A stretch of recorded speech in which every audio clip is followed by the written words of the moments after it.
Well, it has been said that it doesn't matter a damn bit of difference who wins the war to someone who's dead.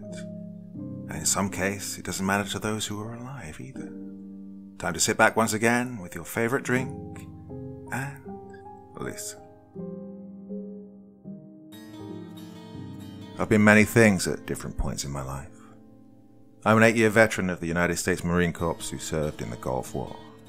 I was, for a relatively short time, a husband and father. I worked in construction, trucking, food service, and many other menial jobs. More recently, I've had some success at building a solid career selling insurance, a career choice I'm hoping will ultimately last, unlike the last 4 or 5 times I've tried. I think at the ripe old age of 51, I'm finally starting to think clearly about what to expect from life after decades of false starts and missed opportunities.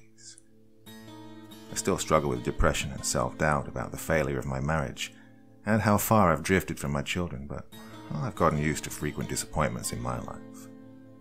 For years I also struggled with a moderate case of agoraphobia, and it's only been within the last few years that I sought serious treatment for it. For anyone unaware, agoraphobia is a generalized but intense fear of certain places and settings, and the image of a housebound agoraphobe largely stems from a desire to avoid at all cost these dreaded places.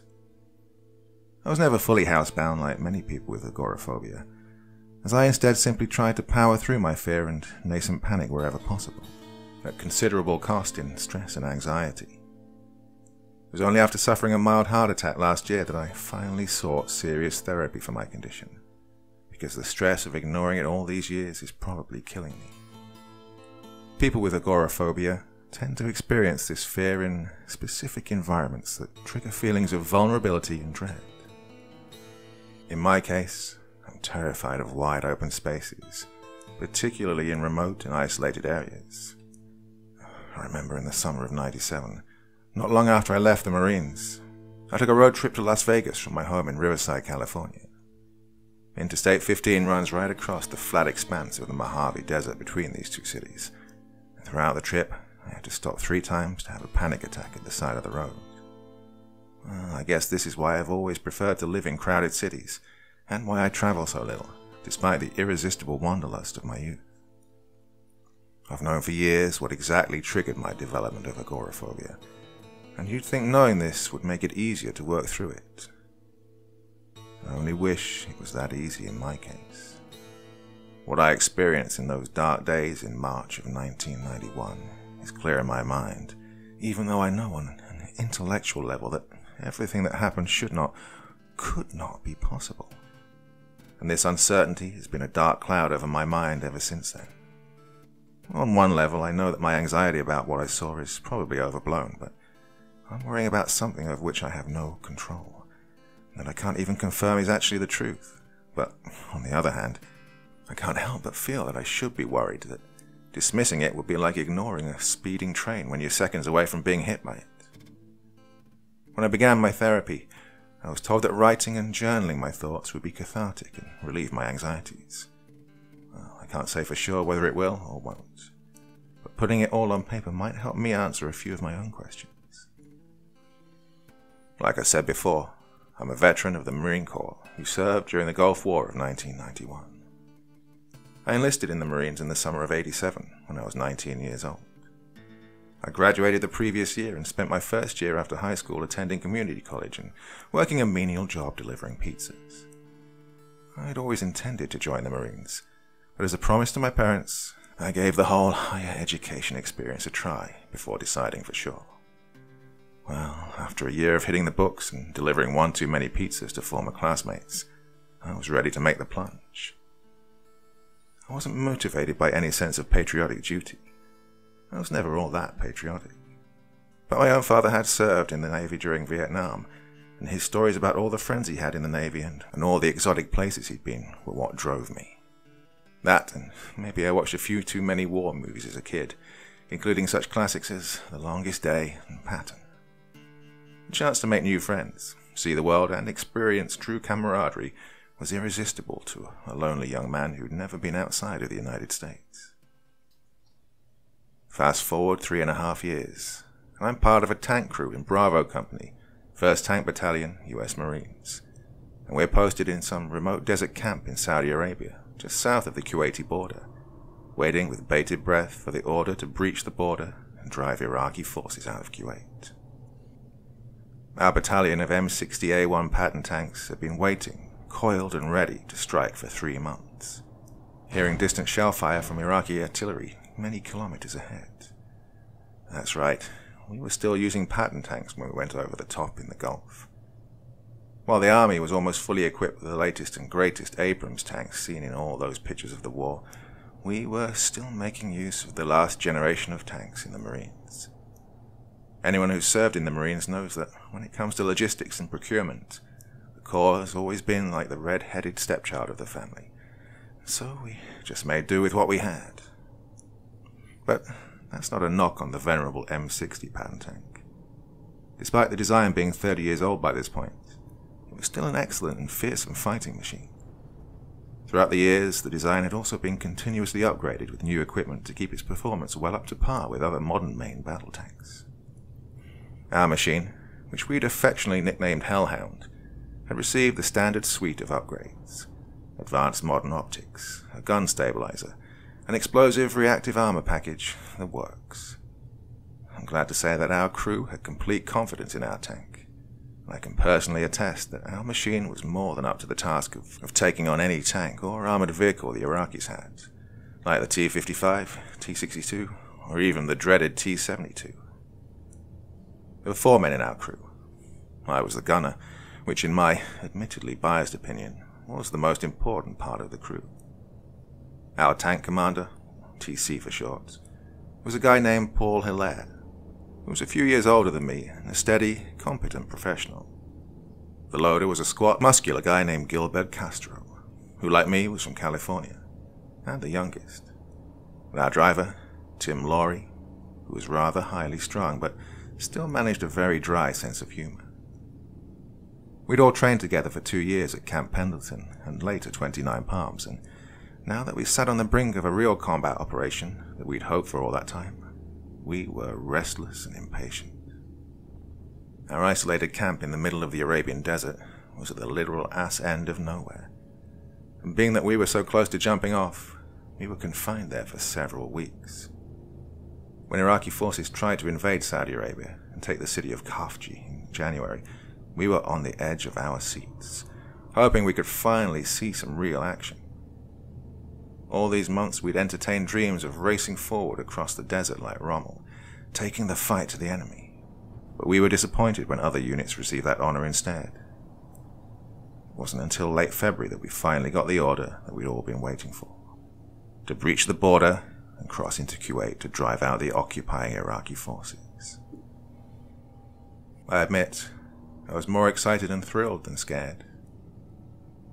It might seem like a stupid attitude for a young man to rush so willingly into war, unaware of what he would encounter, but you have to understand, we spent years training for this sort of operation, and we saw ourselves as consummate professionals, like tradesmen doing their jobs. And we were eager for a chance to actually apply our skills and give Saddam Hussein and his much-vaunted Republican Guard a swift kick in the nuts. Such is the gung-ho attitude of the Marine Corps. In the small hours of the morning of February 24th, 1991, we and the rest of the 1st Marine Division got the order to advance into Kuwait. As a part of Task Force Papa Bear, we surged forward over the sand berm that marked the Saudi-Kuwait border, and we encountered, well, not a lot actually. We tore through several areas blocked by barbed wire, but actual resistance by Iraqi forces was quite limited. Every now and then, an enemy unit would half-heartedly fire upon us, mostly just a few shots for honor's sake, and surrender as we returned fire and closed on their position. Iraqi troops, who we were told were battle-hardened after years fighting Iran, were actually quite tired and unhappy, and only too willing to surrender. I can't blame them. A man like Saddam Hussein is hardly worth dying for. And so for the first few days, that was the most of what we encountered. Marine units collected thousands of prisoners, took few casualties, and only occasionally met Iraqi armed units. It bears mentioning that we didn't directly encounter these enemy tanks, and we wouldn't see a serious tank battle until a few days later. On the few occasions we fired upon objects we thought could be enemy tanks, but which often turned out to be already wrecked vehicles. It was only on the 27th, when we finally reached Kuwait City, that we got the chance for a real battle that we'd been waiting for all this time. The Battle of Kuwait City International Airport was one of the largest tank battles of the war, though much of it actually took place in the suburbs surrounding the airport, and that battle did not disappoint. We encountered a large force of Iraqi Army and Republican Guard tanks just short of the airport, and in a brief but incredibly tense battle, we just wiped the floor with our enemy. We destroyed over 100 tanks and armored vehicles in that action, and I scored myself my first real kill in armored combat. Well, the whole crew takes collective credit for such achievements, but being the gunner and the one who pulled the trigger, so to speak, I was quite satisfied with myself for a time.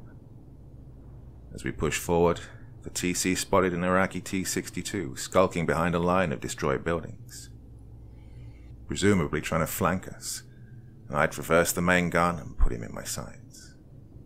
At a distance of 850 meters, I put a 105mm round right through the turret of the tank, just as it gave me a beautiful side silhouette, just like the ones we get in training. That shot visibly rocked the entire enemy tank, as if it were struck by a boulder, and a large plume of smoke followed by a brilliant jet of flame erupted from the top hatch, which must have reached nearly 20 feet into the air. I was quite proud of that shot, and scoring my first armored kill, but after a few moments I was struck by the real gravity of what I'd just done.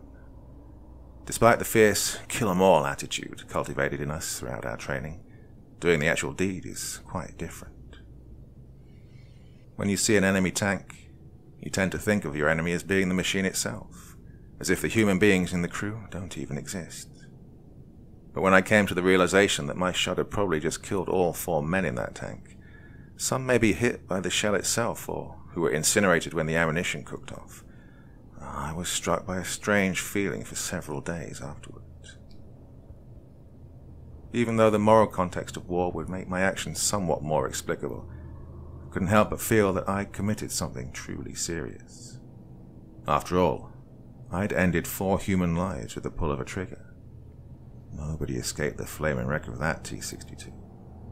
But despite knowing that they would have likely done the same to me in their position, I was still awestruck and disturbed by the feeling of such power and choosing to use it so destructively. But, like I said, I guess that's just war. And there's nothing like a war to teach you that morality is a fickle beast. I still felt this way, even as I also fired on and destroyed 2 Iraqi BMPs and an armored car. A moment of brief exultation, followed by a nascent but palpable sensation of guilt. But I've learned through the years that even though regrets can set you on a better path, little good can come of dwelling on such things that you can't take back. Learning this is what kept me afloat all these years, and I tried to impart on others the moral perspective I developed back then. But, well, I digress. The ground campaign in Kuwait was rather short, only about 4 days, and what Saddam Hussein had promised would be the mother of all battles had mostly been a catastrophic rout of Iraqi forces that badly damaged his international prestige. For our part, it was decidedly disappointing, especially compared to what we were told to expect. But we got the war we craved for so long, despite its disappointments and unexpected reality checks. For a few days we held our position at a place in the western reaches of Kuwait City known as Al-Jahra, as other forces pushing around Kuwait through southern Iraq were mopping up enemy forces trying to retreat. It was during this phase that controversial battles like the Highway of Death or the Battle of Rumaila took place, which were controversial because they happened after the ceasefire and were fought against Iraqi units who were technically complying with international mandate to withdraw from Kuwait. March 2nd, we received our own mission as part of this effort, with the intent to block the retreat of any stragglers trying to retreat into Iraq by back roads in northwestern Kuwait.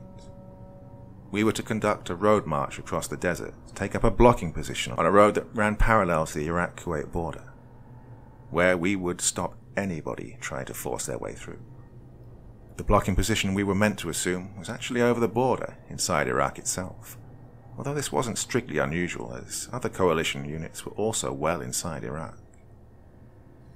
Early that afternoon, our platoon of 4 tanks, led by our platoon commander Lieutenant Ratner, set out on our road march as per our orders. The distance was about 100 kilometers, although we were fully fueled up and a Patton tank can do 500 kilometers easy at a reasonably efficient pace. The whole journey was about 3 hours, although as we were within 7 to 8 kilometers from our objective, we were suddenly given the order to turn around and return to base. Well, this was irritating, as we were glad to have another mission, and we'd driven all this way for nothing. Just as the weather was starting to turn, a large shamal, or windstorm, was forming off the northwest, and the idea of being caught in the sandstorm in the middle of nowhere was not very attractive, especially given a shamal can last several days. After a brief pause, we plotted the route we would use to return. Since the war was pretty much over, and because we were in the middle of a trackless desert, we decided there was no risk in taking the same route back. But a shamal moves quite quickly, and after only 20 minutes, we found ourselves overtaken in the midst of a ferocious sandstorm that completely obscured our view. In these conditions, we had to adapt our methods to avoid becoming separated. While some individuals floated the idea of simply staying put and waiting out the storm, this was quickly dismissed, as it could last several days. Instead, we slowed our pace to under 20 kilometers per hour, turned on our forward lights, made a point of staying within 10 meters of the vehicle in front. And likewise, the commanders of each tank were urged to open their hatches and direct their drivers, despite the blowing sands. They were expected to cover up and bear with it. They would just have a clear view of the tank in front. Both the gunners and commanders could also use their thermal optics to look out for the vehicle ahead and avoid getting separated. Our radios wouldn't work all that well in this weather, but we did our best to stay in contact with the others. As we moved out, we kept a close eye on the thermal signature of the diesel exhaust of the vehicle ahead. We were last in the column, so it was on me to pay extra attention. Hilaire, our TC, had his head out of the top hatch, letting in gales of wind and sand inside the turret. I think at least a pound of sand must have gone down my collar into my uniform. With all of that mess inside our turret, Hilaire got fed up and closed the hatch, ordering me and the driver to pay extra attention to where we were going. Now, some commentators later described the Gulf War as a GPS war because of the influence the system had on our tactics. But in our platoon, only the platoon commander's vehicle had it, so I did my best to lock eyes on that diesel plume, while also scanning for unlikely threats we might encounter. It was then that we started having trouble keeping up. Our radio, which we needed to stay in contact with the rest, began to fail at the worst possible time. Now, that in itself wasn't unusual. Sometimes radios and other comms can just go haywire or crap out without apparent reason, but without it, we only had visual contact with the other vehicles. Now, Lieutenant Ratner was a pretty good officer, but he could be rather erratic and make snap decisions without always telling everybody what was going on. I noticed that the tank ahead of us was slowly inching away, apparently going faster than us. Hilaire shouted down to Laurie to pick up the pace and keep up with the rest, but with visibility so poor, speeding up only did so much to improve the situation. Worse still, that distinctive outline of a tank in the thermals was becoming hazy, probably from all the wind, and it constantly got harder to see our fellows ahead of us. The column speed seemed to constantly increase. Despite gunning the throttle as much as we considered safe in this situation, they kept creeping away. We were all starting to get concerned, and Hilaire, who was working with the radio, tried his best to restore comms with the rest. After smacking that radio case and issuing a colourful rant, Hilaire finally gave up on the radio for the time being. At that point, the tank ahead of us had started to fade from visual range. We'd nearly doubled the speed of our march, but with the constant blowing sands, the road we followed was starting to get buried and fade from sight. Finally, after a few tense minutes, the rest of the column faded from sight. Laurie kept moving forward in the hopes that we would find them again, but this proved futile. Hilaire went on another bout of swearing and implying that Lieutenant Ratner had carnal knowledge of his mother and decided to use his flare gun in the hopes that somebody else was paying attention. He opened the hatch and fired our flare pistol in the air, though it didn't do much good. The wind simply pushed it way off course and quickly disappeared. Now we were all starting to get worried. At this point we were unofficially lost and separated from our unit, stuck in the middle of a trackless desert with virtually no visibility. The road was no longer visible, having been buried by sand, so we couldn't reliably follow that either. The lorry kept us moving at a slower pace in the same general direction, hoping that we might get a break in the storm soon so that we could see where we were going. After a short time, Hilaire told him to stop. Moving forward without knowing where could risk putting us way off course, especially when the road was no longer visible. And if we strayed too far into the sand, we might risk getting bogged down and throwing a track. When we were still in camp, we'd heard about other units getting lost in sandstorms while on maneuvers, and this was the first time it had happened to us. Hilaire suggested, and we agreed, that we should stay put for now until the storm had calmed down somewhat, and then do our best to restore comms with any friendly units nearby. Using a compass and simply heading straight east from our position seemed logical, as we were bound to encounter a friendly unit in that direction. Again, we were still concerned with the idea of getting bogged down in the sand dunes, so waiting for the road to clear seemed the best bet. So, we remained in our position for several hours, hoping for the storm to relent.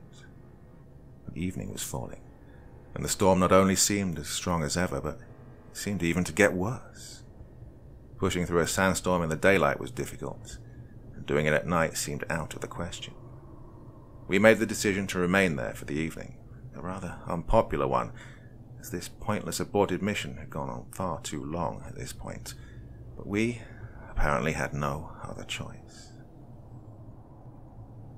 Well, I've slept inside our tank before. Trust me when I say that it's not ideal. But sleeping outside on the rear engine deck or digging a sleeping hole in the sand was an even more uncomfortable proposition, so we rested in our tank, taking shifts for watch. Our auxiliary engine was running so we could keep on the heaters and optics, but trying to sleep in that cramped space was difficult. I imagine it was worse for Laurie, because the driver's position was even more cramped, although it was more reclined. Hilaire kept tinkering with the radio while Castro and I argued about our favorite basketball teams. He's a big-time Bulls fan, despite being from California. I didn't expect too much sleeping in the tank anyway. Finally, Hilaire lost patience and decided we should try to move out anyways, relying on our compass to keep us oriented east, since we couldn't see the sun. He warned Laurie to take it easy if we seemed to get bogged down in the sand, although the desert was thankfully flat, so we wouldn't have to actually climb a sand dune. Laurie turned us east, put it in gear, and we moved out at a slow, cautious pace. Moving across the sand was slow going, and Hilaire was worried about how much fuel we were burning compared to traveling on the road. We'd used about a fifth of our diesel fuel getting this far, so we didn't worry too much about making it, even if the engine was struggling. We tried to keep a path straight east, but often deviated our course to go around troublesome bits of ground like sand dunes. It was then that something really bizarre started happening. It was still dark and dusty outside, and without seeing the sky, we needed our compass to keep us oriented the right way. But our compass began to act very strangely. The needle wavered and began spinning around, not keeping any strong orientation, and would snap back and forth even as we travelled in the same direction. Hilaire, baffled by this development, ordered Laurie to stop. I have no idea what sort of phenomenon could make a compass behave like that, but it was certainly happening to us. We were worried before, but this bizarre event now had us all on edge. The compass would briefly seem to fix itself, but every few minutes it would go haywire again, and the fact that we needed to keep going around certain spots didn't help keep us on track. We decided, yet again, to simply stop and wait for daylight to regain our bearings, thinking we'd not gone all that far off the road since our brief detour. Around dawn, we decided once again to have a look around to see where we'd ended up. The sandstorm had calmed down somewhat, as we had apparently found a gap in the storm with relatively clear skies. The storm front still raged to the east and west of us, so this respite would likely be short-lived. We were all horribly dismayed to see that the landscape around us looked nothing like anything we'd seen so far, with no visible landmarks, paths, or anything. Even our tracks across the desert had been swallowed by the sand. All around us were rolling sand dunes, and with the storm on the horizon in both directions, nothing was visible beyond our position. That's how it is during a shamal.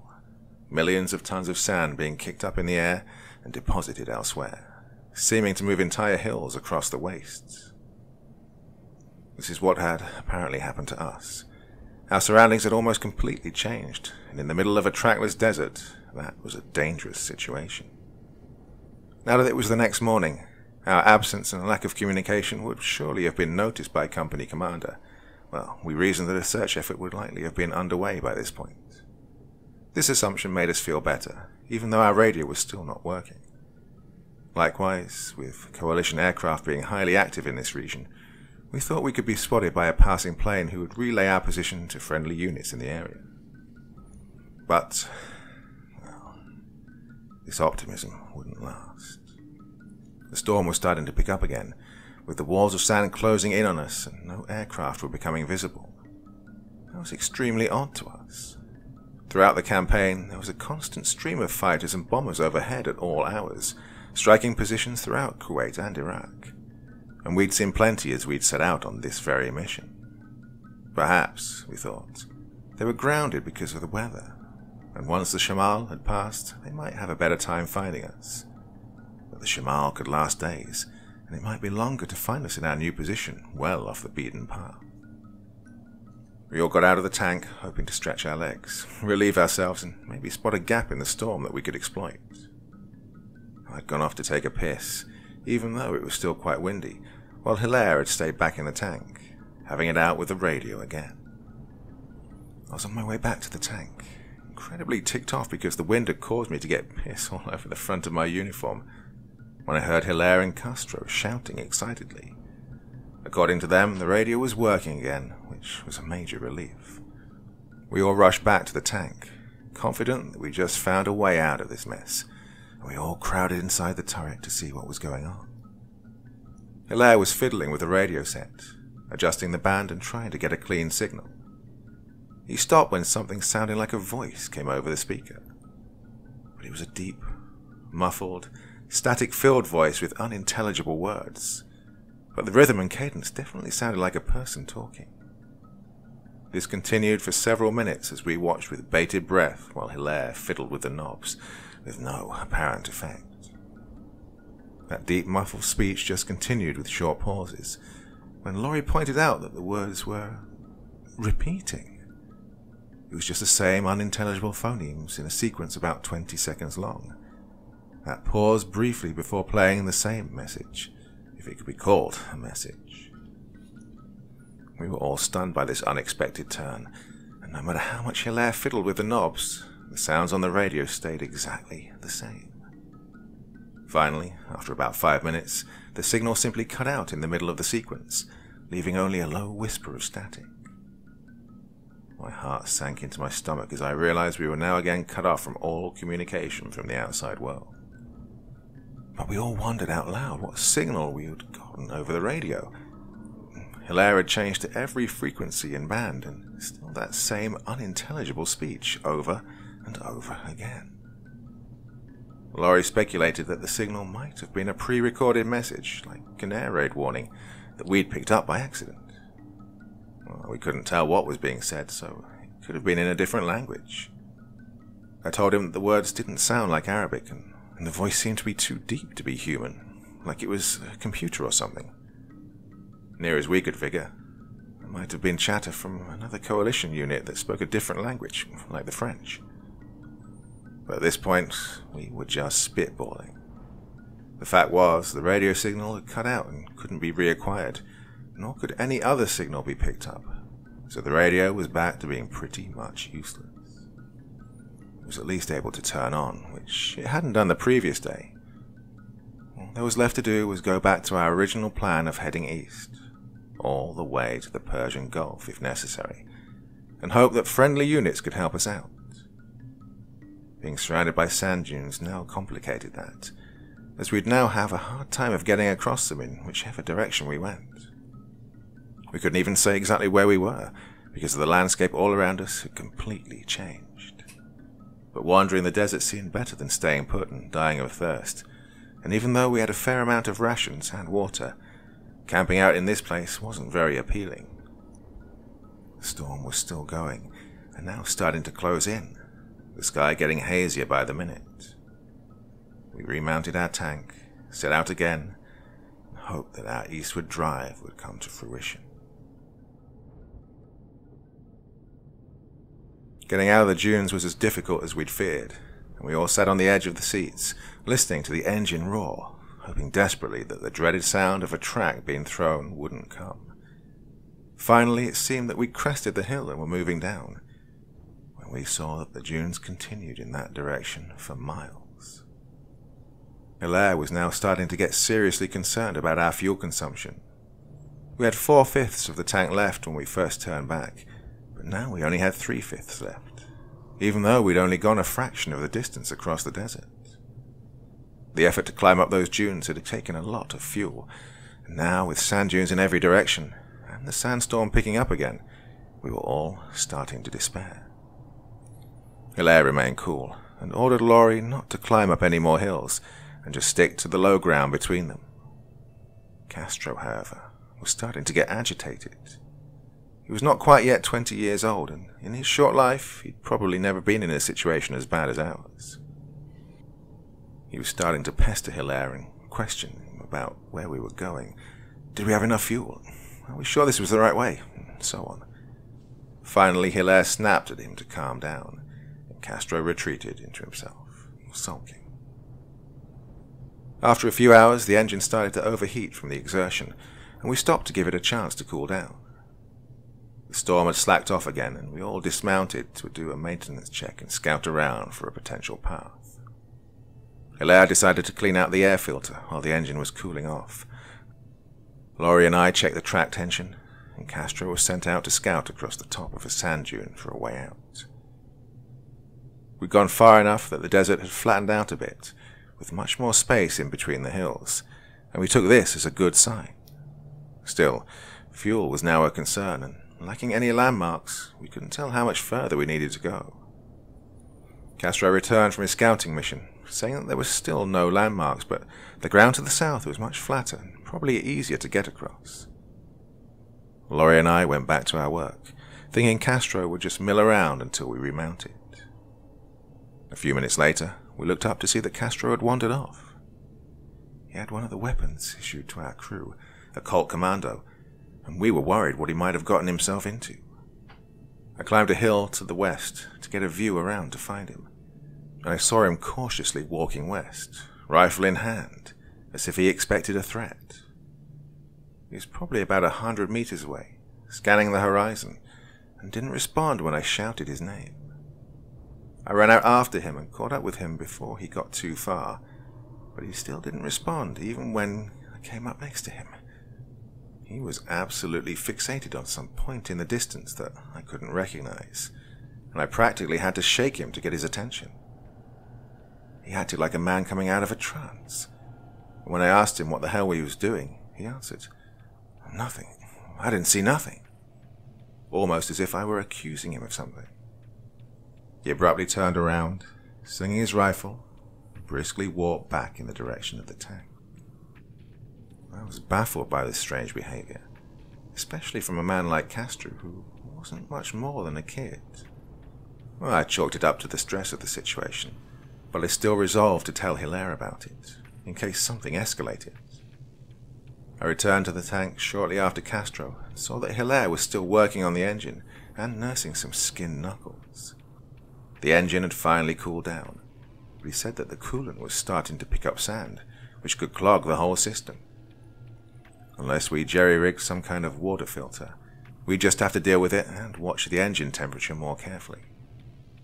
I told him about Castro, and he said that he'd noticed similar behavior, and the normally verbose young man was uncharacteristically quiet. Our concerns expressed, we remounted and proceeded south, towards the hopefully flatter terrain. We went south and east, trying to stick to low ground, and for a time we had relatively clear visibility in our path, so we could stay on a rough course. It was like this throughout the afternoon, with Laurie counting down the ticks on the fuel gauge. Out of nowhere, in the course of less than a minute, the storm brewed up again, more violently than at any point so far. We were all startled when we heard especially harsh gales of wind and sand pelting against the outside of the tank, visibly dropped so low that even the thermals couldn't make out anything much more than 60 meters. Worse still, we even noticed some bright flashes of lightning, and if there was lightning, there could be rain. And in this terrain, a sudden downpour could cause a flash flood that would swamp our tank. The suddenness of the storm caught us all by surprise. We'd gotten used to the general ebb and flow of the weather, with periods of relative calm in between constant winds. I kept scanning the horizon through the thermal. I started noticing some strange objects. Actually, they didn't even seem like just objects. I could swear that they were moving. At first I briefly panicked when I thought I saw a human outline, maybe a hostile enemy, but it sank low to the ground and tumbled across the sand like no living creature I knew of. I was thinking that perhaps it was some kind of loose debris, a tarp maybe, that had drifted across the desert in the storm. But then I noticed that there were more of them. I was so stunned for a moment that I didn't immediately tell Hilaire what was out there. I wasn't even sure what it was out there. There were at least 3 or 4 signatures in the thermal, all white hot, like you would expect from a person or animal, but there was nothing about them that made them seem like a person. After all, what would a person be doing out there in a storm like this, in the middle of nowhere? I saw some of those signatures suddenly flip up. I could swear that there was something vaguely human about that posture. When I told Hilaire, he immediately got on his periscope and scanned in that direction, but he couldn't make out a thing. Castro suddenly seemed even more agitated and froze up, just riveted to his seat. I wondered at that for a second, but kept scanning for these beings or whatever they were, not sure if they were hostiles or just wild animals. But as quickly as they came into view, they suddenly disappeared into the storm, with no trace of their passing. The sudden apparition and the brief panic it had caused left us all rattled for a time. We were definitively lost out in the middle of the Kuwaiti desert, with no clear clue where we were or what direction we should go. And now there was a possibility that we were trapped with some strange creatures in a blinding sandstorm. I say possibility because I wasn't completely sure what I was seeing. Was it a living thing? Well, maybe because of the way it glowed in the thermal scope would suggest that it was. The storm continued to rage all around us as we moved further south and east, and the pelting of sand against the turret hull grew stronger and stronger. Fuel was now getting worryingly low, as according to Laurie, we now had just under a third of a tank left, enough to get us 150 kilometers at an efficient speed, but we were not at an efficient speed. We were still trudging across open desert, burning more fuel than usual, and the possibility of having to hoof it from here to civilization left us all deeply worried. Eventually, evening came, with still no sign of human habitation anywhere, and we knew what it meant, spending yet another night out in the open desert. As a Marine, I'm used to the idea of spending nights far from civilization, but out here, totally alone, and with some strange creatures roaming about the wastes, I was starting to have serious doubts about my choice of career. When the storm finally eased off, we stopped to do our necessaries and call it an evening. Castro was being particularly fidgety, so we gave him the first watch. Exhausted as I was, having not slept much the previous night, I was able to get some quality shut-eye, curled up at the back of the turret floor under the loader's ready rack. Since I had third watch, I was able to get a few hours in before my turn. I was woken by Laurie at 0300 hours to begin my watch. although I wasn't thrilled about spending any time outside the tank in that storm. I opted to take my sidearm with me in addition to the rifle. Whatever was out there, I'd take no chances. I sat outside the tank on the front glacis, next to the windows hatch, surveying the scene. I was glad that I'd have a break in the storm, but this small comfort was rather short-lived. The wind slowly picked up its pace. Once again, the tank was shrouded in complete darkness. It was then that I was able to register a faint sound, indistinct at first, but which started to stand out as a high-pitched howl. If I didn't know better, I would have said it was the nasally hoot of an elk. But, well, I knew it couldn't have been that. In a different situation, I might have dismissed it as a trick of the constant winds. But this time I was fully alert and on the lookout for any sign of the creatures from the previous day. I pounded on the hatch, and Hilaire almost immediately came out of it and wanted to know what was happening. I told him that I'd heard something out there, even though I couldn't see it, and that I wanted to be inside the tank if it showed up.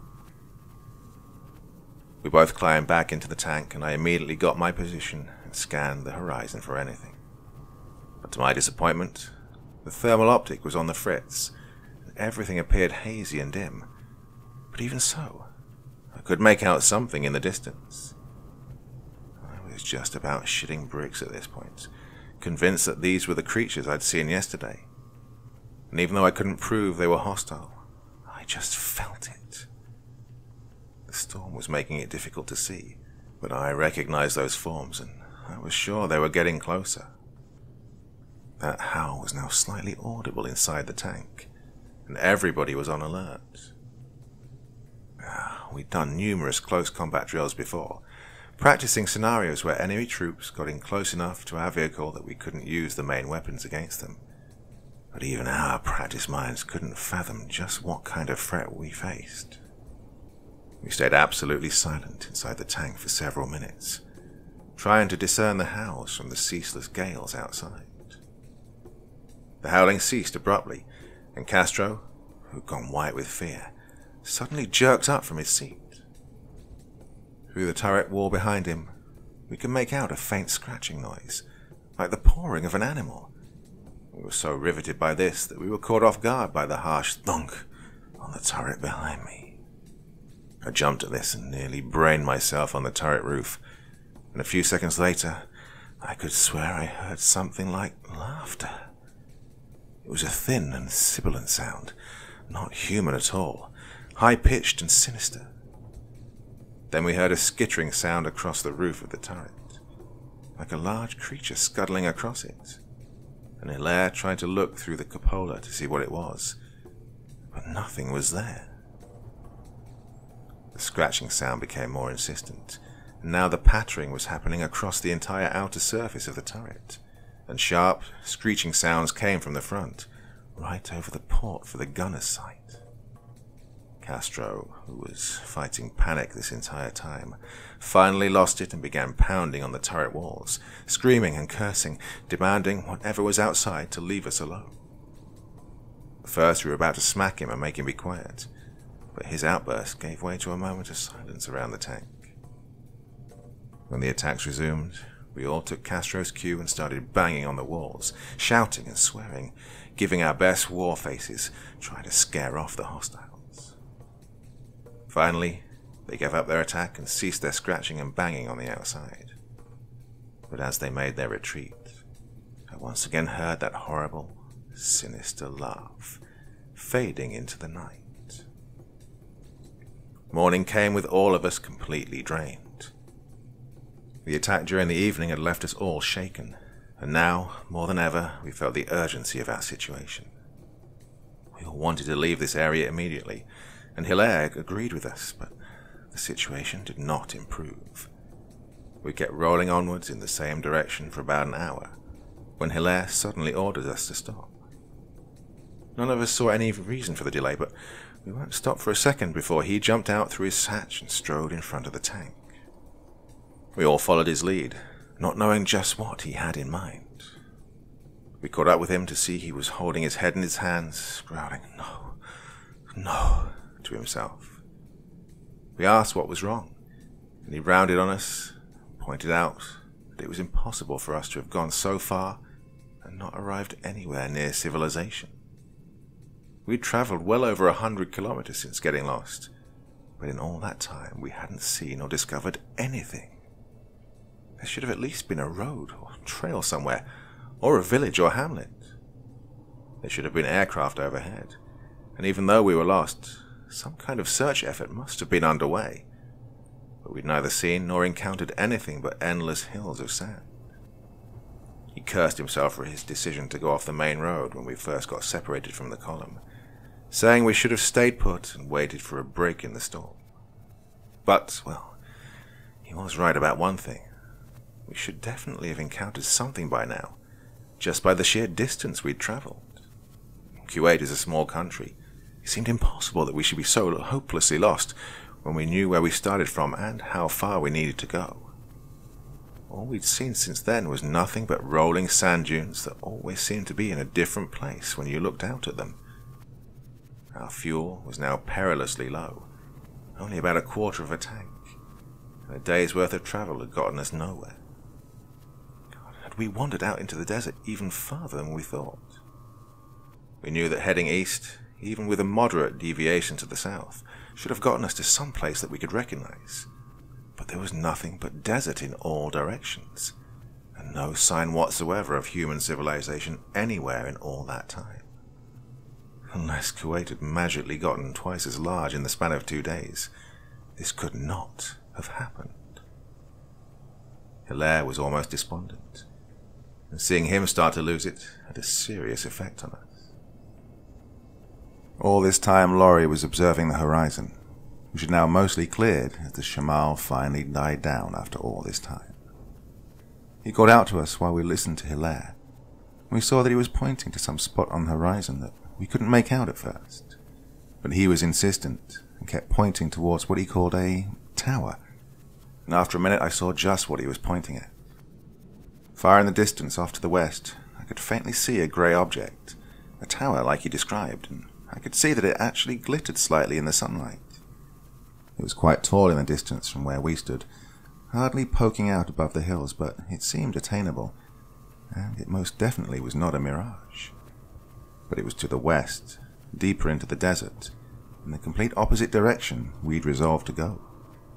Now, this dissuaded us for a minute, but when we realized we'd endlessly driven east with no results, heading west towards a sign of civilization seemed totally rational to our desperate minds.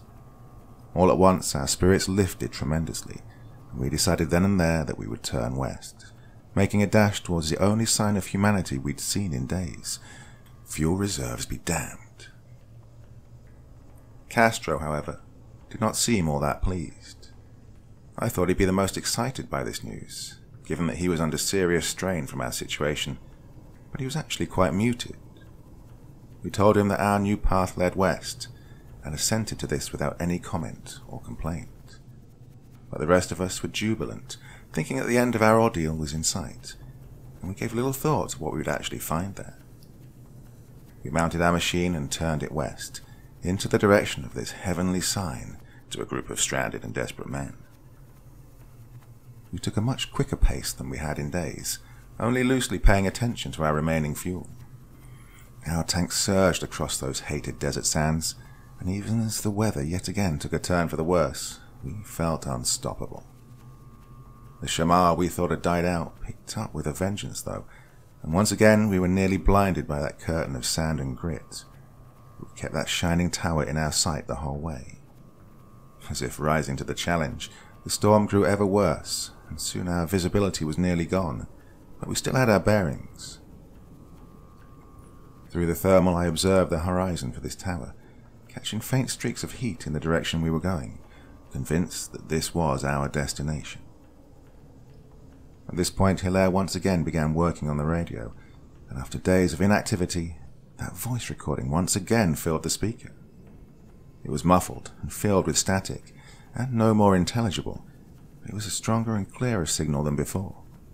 Days before we'd wondered at the wisdom of trying to follow such a signal, but in our desperation we were prepared to accept many risks.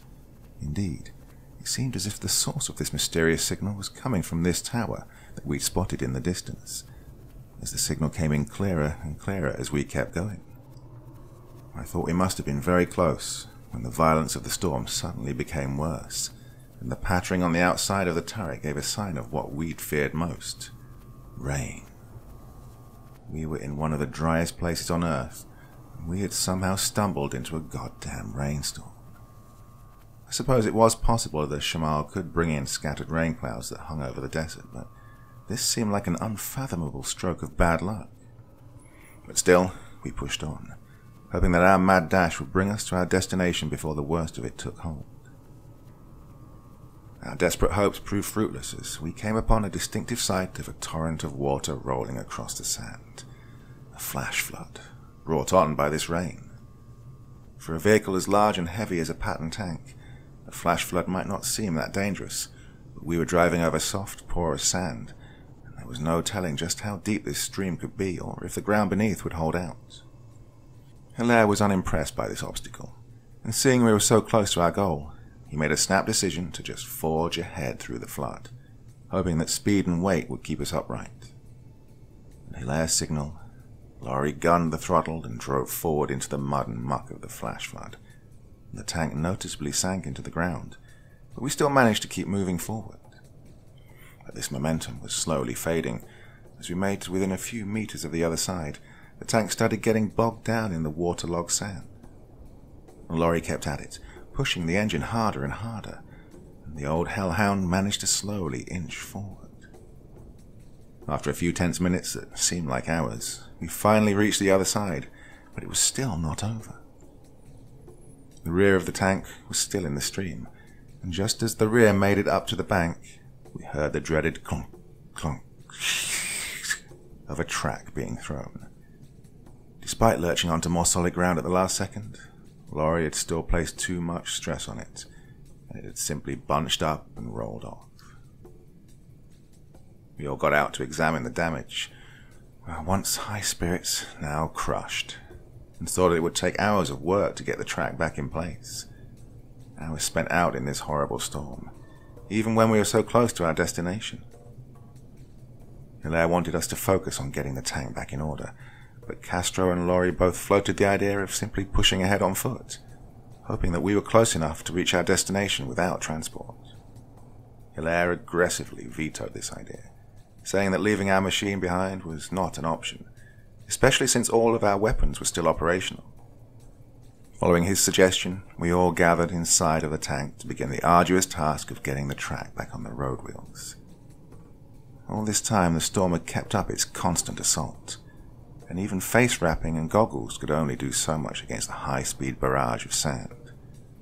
Thankfully the rain had ceased, and the threat of any more flash floods was gone, although the stream of water we'd just crossed continued flowing for hours. We'd been working on the track for just over an hour, and making good progress, when Laurie pointed out that Castro yet again seemed like he was going to wander off from the rest of us. He was stalking off into the storm, rifle in hand, behaving very similarly to that trance-like state I'd found him in the day before. Shouting over the wind would do no good, so I ran after Castro to try and get his attention. To my surprise and shock, Castro suddenly broke into a heaving sprint further into the blowing sands, and Hilaire bellowed from behind me to follow after him. I wasn't thrilled by this idea, as I was convinced that I would end up getting myself lost out in the storm, but I was also deeply worried about Castro. His increasingly strange behavior these last few days had left us all quite disturbed, especially since he'd been so cool and level-headed during the battle at the airport. I charged after him, barely keeping up and struggling to even see through all the dust and grit in the air. For a few moments he disappeared from my sight completely, and I nearly panicked, thinking that both of us were now hopelessly lost out in this weather. I kept running in the direction I'd last seen him, silently praying that he would turn up while simultaneously cursing him for running off like this. Without warning, I suddenly moved into a break in the storm. My vision suddenly clear, and I saw Castro at a dead stop about 30 yards in front of me, staring up in awe at something in the sky. It was then that I saw just what we'd been traveling towards all this time. Looming high above us, silhouetted against a sky still filled with storm and moving sands, were a pair of dark stone objects that I recognized as buildings. The bases of these buildings seemed totally buried in the sand, but the rest of them stuck out above the ground at least 5 or 6 stories tall. They were mostly square and featureless, the sides canted inward slightly like a trapezoid, with no trace of windows or doors on the outside. The facade of each building was just a flat, barren stone exterior, not sand-colored or beige like most structures I'd seen in this region, but dark grey and very smooth. Above us they loomed on the side of a particularly steep sand dune, like the ramparts of a great fortress, spaced only a few short ways apart. Castro and I were equally dumbfounded by this unexpected discovery of such strange architecture in the middle of a barren, featureless desert. But, odd as it was still the first clear sign of civilization that we'd had in days, and these were clearly not natural features of the land. I finally broke out of my own astonishment and got Castro's attention. He was still awestruck, but not pleased or as excited as I felt. I urged him to follow me back to the tank to tell the rest that we'd finally arrived at the mysterious destination that we'd been following the whole day. With some reluctance, he agreed to follow me back to the others. We must have wandered off close to a quarter mile into the storm, and I had no clue how we might find the rest going back through it. Castro suddenly took the lead and began moving briskly back in the rough direction we'd come. Since I had no better ideas, I followed him closely through the storm, hoping that his sudden confidence meant he knew where he was going. To my relief, we shortly caught sight of our tank and saw Hilaire waving his arms over his head, signaling to us his position. He must have been incredibly relieved to see us back. I excitedly told Hilaire and Laurie what we had found ahead, and they were just as perplexed by what we told them as we'd been when we found it. The work on the track was nearly done, outstripping our expectations, and I tried again to urge Hilaire to just push ahead on foot back to the structures. Again, he rejected this idea, but with Castro and I back, we could more quickly finish repairing the track. With great speed and excitement, we got back to fixing the track, and in less than an hour, our tank was operational again. We remounted and proceeded in the direction we'd gone earlier, still carefully rationing our last sips of fuel to cover the short distance. Once again, we made it through that sudden break in the storm, and again beheld the awe-inspiring sight of those looming towers.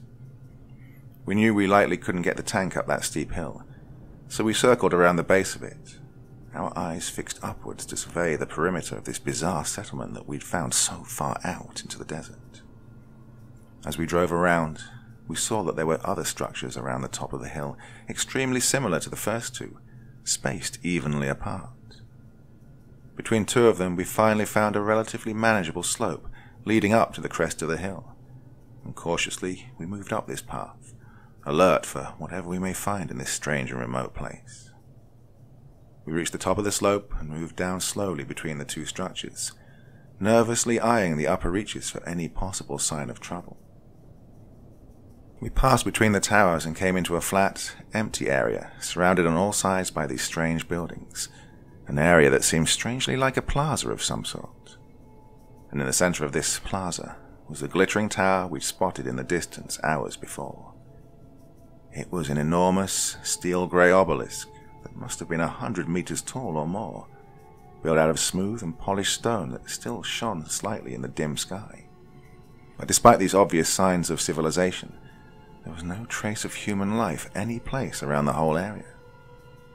This whole unexpected scene left us dumbstruck for many minutes, until Laurie suggested we dismount and explore the area, in hopes of finding any locals we might ask for information. We were reticent about this at first, given the unnatural solitude of this strange and isolated city. Apart from these blank and ominous buildings, the whole area was still as barren as much of the rest of the desert that we'd just left. We moved slowly and cautiously deeper into the plaza area, now completely unnerved by the silence. Though the sky was still hazy and mostly obscured by the sandstorm, the wind on the ground level was quite calm. We finally parked our tank in the shadow of the obelisk, and we all sat quietly for a few minutes, internally debating our next course of action. The excitement of the hours before, when we thought our predicament had come to an end, was all but gone. No sign of life was remotely present here. All we seemed to have followed were some ancient and long-abandoned ruins, far away from anywhere.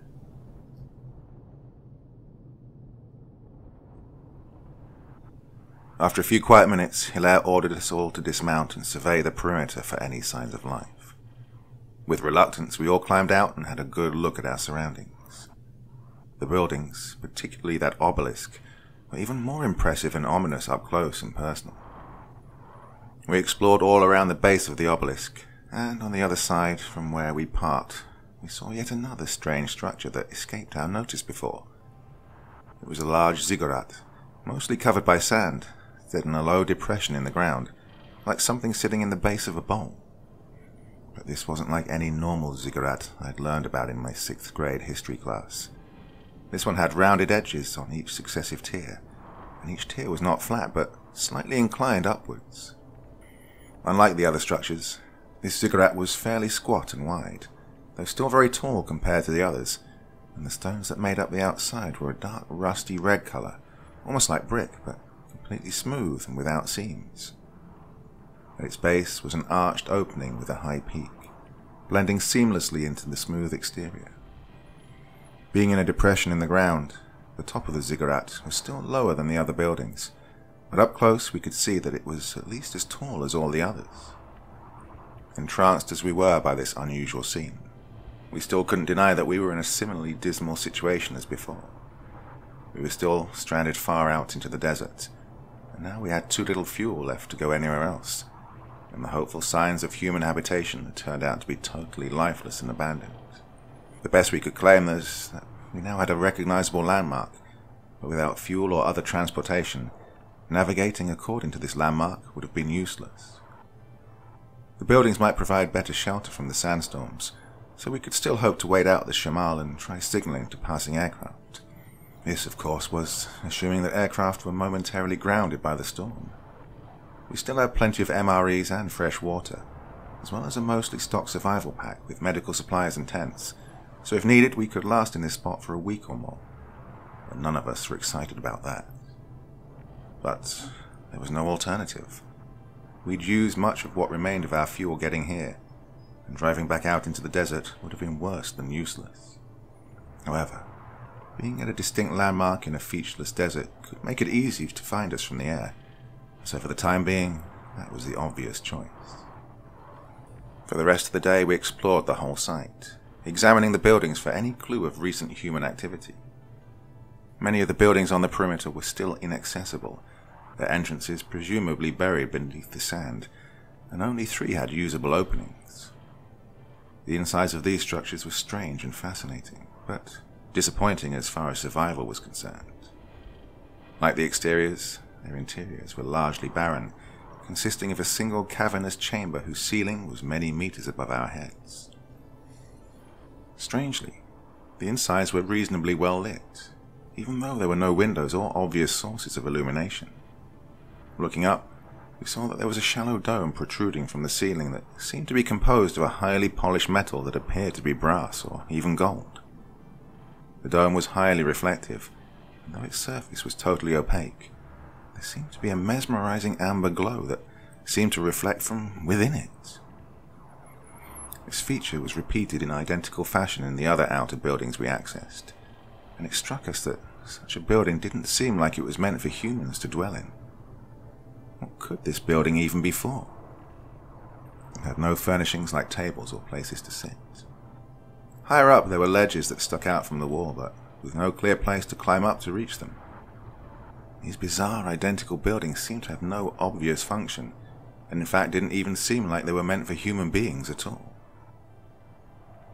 We explored the ziggurat last, thinking that this might be the obvious place for us to shack up during our time here. The entrance to the ziggurat was quite dark and seemed to shrink a bit as we moved inwards.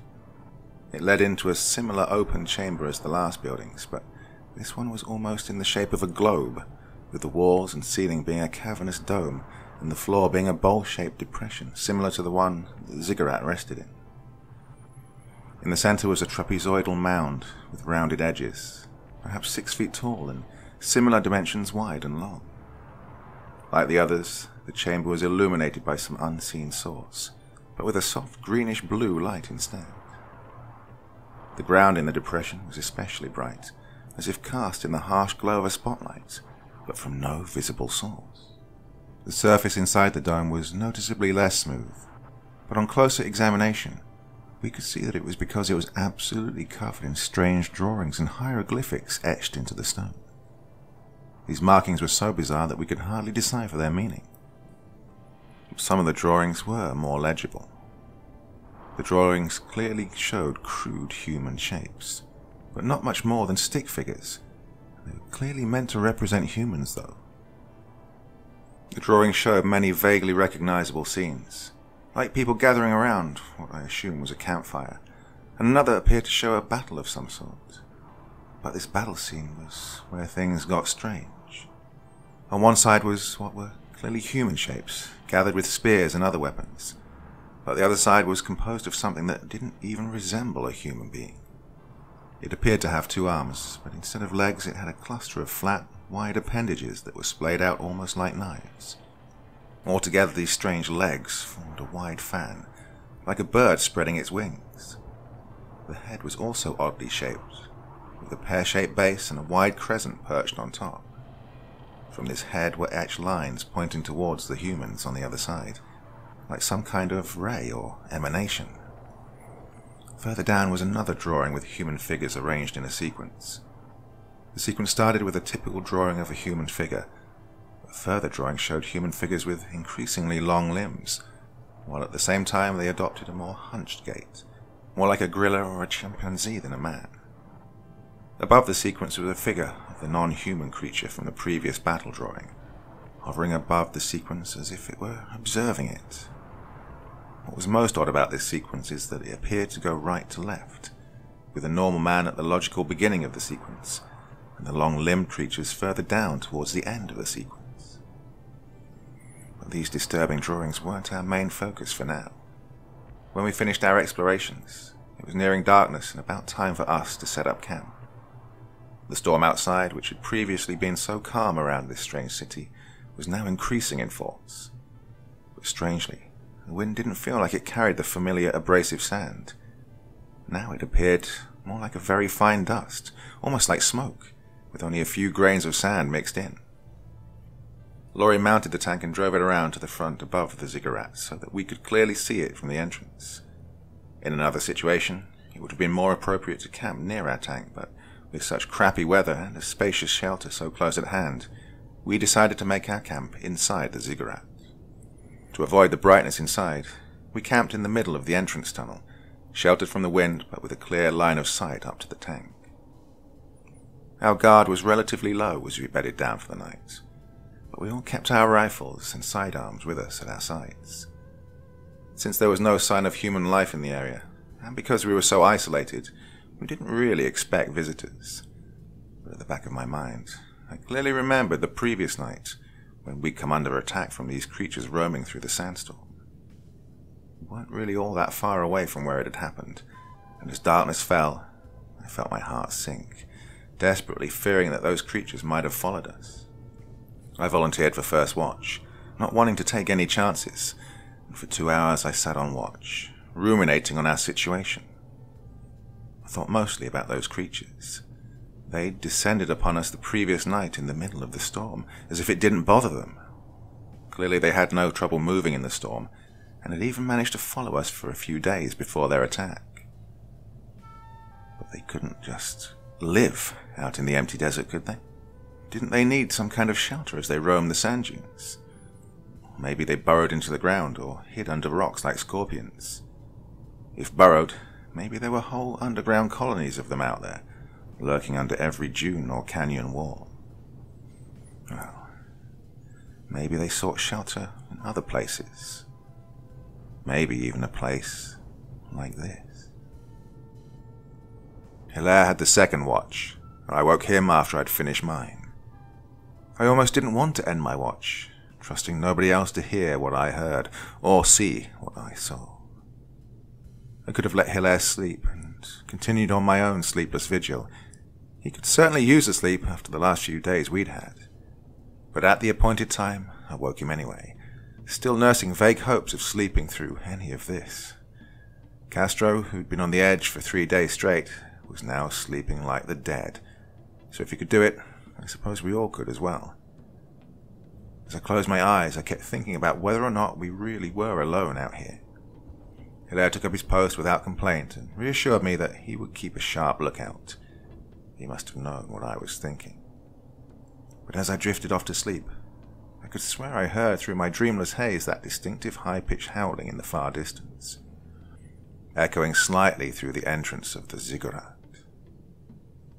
I woke up to find my blanket covered in dirt from the storm the previous night. Lowry and Hilaire were discussing doing any more exploration around the perimeter, hoping that our elevated position would give us a better view of landmarks in the distance. A stiff breeze was still blowing, but it didn't carry much dirt or dust, so I was hopeful that the hellish shamal was finally calming down. Castro sat against the outside wall of the ziggurat, staring blankly off into the distance. Once again, we set ourselves to exploring the outer limits of the ruins, looking for any other areas that might be accessed. We would spend most of this day examining the horizon from the edge of the hill, hoping for a sign of a landmark, all the while keeping an eye on the sky for any passing aircraft. Still, nothing. That didn't make any sense to any of us. We knew the war was pretty much over, but there still should have been aircraft overhead. Even worse, the weather was now quite clear. Coalition planes shouldn't have been grounded, unless the Coalition had completely stopped their air operations. I couldn't think of any reason why we were so isolated out here. We convened back at the ziggurat to discuss our options, so thoroughly discouraged by our lack of success that we were all starting to doubt we would ever get out of this place. Tempers began to flare as we argued about our next move. Lowry was now openly pessimistic about our chances. Hilaire was doing his best to convince us to stay together and stick with the plan. Castro didn't say much at all. He abruptly left the argument and began tentatively exploring around the mound at the base of the ziggurat chamber. We hardly paid him any mind while we argued, but then a resounding thud echoed throughout the chamber, followed by an ear-piercing hiss and an enormous gust of air from the middle of the chamber. As we turned, we were able to see that the mound in the center had collapsed into the ground through a large sinkhole. We saw Castro falling after it. We forgot our grievances with one another and sprinted to the edge of the sinkhole to see what had happened to Castro. Leaning over the edge, we called out his name at the top of our lungs, hoping he'd survived the fall. But that sinkhole was astonishingly deep, so far that we couldn't even see to the bottom of it, even with the light in the chamber. After several minutes calling his name down the sinkhole, we finally heard his voice faintly echoing up the abyss. We called to him to see if he was injured, but we could hardly make out his voice. He had fallen so deep. From what I could make out of his faint words, he said he was unable to get up. We couldn't see him from where we stood, and the light we shone down the hole couldn't penetrate the thick dust that still hung in the air. Hilaire went back to the tank and quickly returned with a length of rope, intending to try and rappel down the sinkhole to retrieve Castro. The hole was so deep that Laurie and I didn't have high hopes for retrieving him, but we knew that we would certainly try. Lowry and I both secured the rope, and Hilaire began his descent down the sinkhole, shining his light down into the abyss. He tried to descend rapidly, but the dust and loose dirt at the edge of the hole made it difficult for him to get a decent foothold. He went ever deeper into the hole, getting so far down that we could hardly see him, and we were starting to run out of rope. All the while Hilaire was calling down to Castro, trying to reassure him that we would get him out of there. But Castro's responses became increasingly faint and inaudible, and finally ceased completely. When we ran out of rope to safely lower Hilaire any further, we called down to urge him to come back up. After a few minutes, he resurfaced, utterly defeated and on the verge of tears. It seemed that Castro was all but lost down that god-forsaken sinkhole, and it seemed like we had no real chance to get down there and find him. Our morale was poor before, but losing Castro like this was absolutely devastating. He was the youngest man in our crew, just shy of his 20th birthday, yet dependable and steadfast as a man twice his age. Despite his odd behavior in the last few days, we still owed a lot to him. He led us here to this place, and even though we were still lost, it was better than taking our chances in the desert. In those early days, when we were bogged down in the sand dunes, he took the personal risk of scouting a way out of there. Losing him like this, in this strange and ominous place, was something that hammered home more than anything the hopelessness of our situation. Even so, Hilaire still talked about making another rescue attempt down the hole, even though Castro's voice was gone and we didn't have nearly enough rope to make it down. When Laurie and I suggested that Castro could be gone for good, Hilaire flew into a rage and cursed us out for just abandoning him like this, saying that we shouldn't even be thinking about leaving a man behind, alive or dead. We didn't say anything in response. Between our fatalistic helplessness and Hilaire's guilt about the whole situation, hope seemed like a vulgar proposition. Hilaire sat by the hole for the rest of the day, occasionally calling out Castro's name down the hole, with no response. Lowry and I camped outside of the entrance, ostensibly to keep watch, but mostly to commiserate where Hilaire couldn't hear us. Both of us were convinced that we would probably die out here. Either we'd run out of food and water, or be the victim of an accident like Castro's, or we'd try our luck in the desert and die of thirst and heat stroke. Darkness came again, and Hilaire was still inside the ziggurat, shouting down the sinkhole until his voice went hoarse. Lowry and I regretted telling Hilaire just to give up, even though we still believed it was hopeless. No aircraft had ever shown up. No sign of a search operation looking for us. We were the only human faces that any of us had seen in days. There's something really strange about being stranded in a place so lifeless and empty. I guess we're not really used to the idea of being so alone, so far from city lights and crowded avenues, the general hustle and bustle of human life. And this place, these ancient ruins, all of it should have reassured us with a reminder that once upon a time human beings had set foot in this place. Instead, it seemed like there was nothing really human about this place at all. We prepared to spend another night in the ziggurat, and Hilaire finally gave up his desperate mission. This time he volunteered for the first watch. Lowry and I were nervous about being around him, because of his desperate and clearly agitated frame of mind. We didn't really think he would hurt us, but his abrasive outbursts were starting to get more personal and hostile, and being around him like this was an extremely unpleasant experience. Nonetheless, we supposed that he really could use some alone time to work through his issues. Being around us probably wasn't easy for him either, the way Laurie and I were moping around and being generally hopeless. I was asleep when Hilaire charged in through the entrance, shouting in pain and panic, rousing Laurie and I from our leaden sleep. As we came to our senses, I noticed that the air outside was utterly clouded by a resurgent sandstorm, and through it I heard distinctively that high-pitched howl that we all knew so well. Hilaire was limping as he sprinted inside. I saw that his right leg was slick with blood and a large gouge was ripped in his pant leg. He shouted, "They're back! They're back!" as he charged in, more terrified than I'd ever seen him. In less than a second we gathered our weapons and trained them on the entrance, nerves alight, and convinced that this would be our last stand. The howls grew louder with each passing second, and more of those horrific, sibilant voices joined in with a chorus of screams and howls.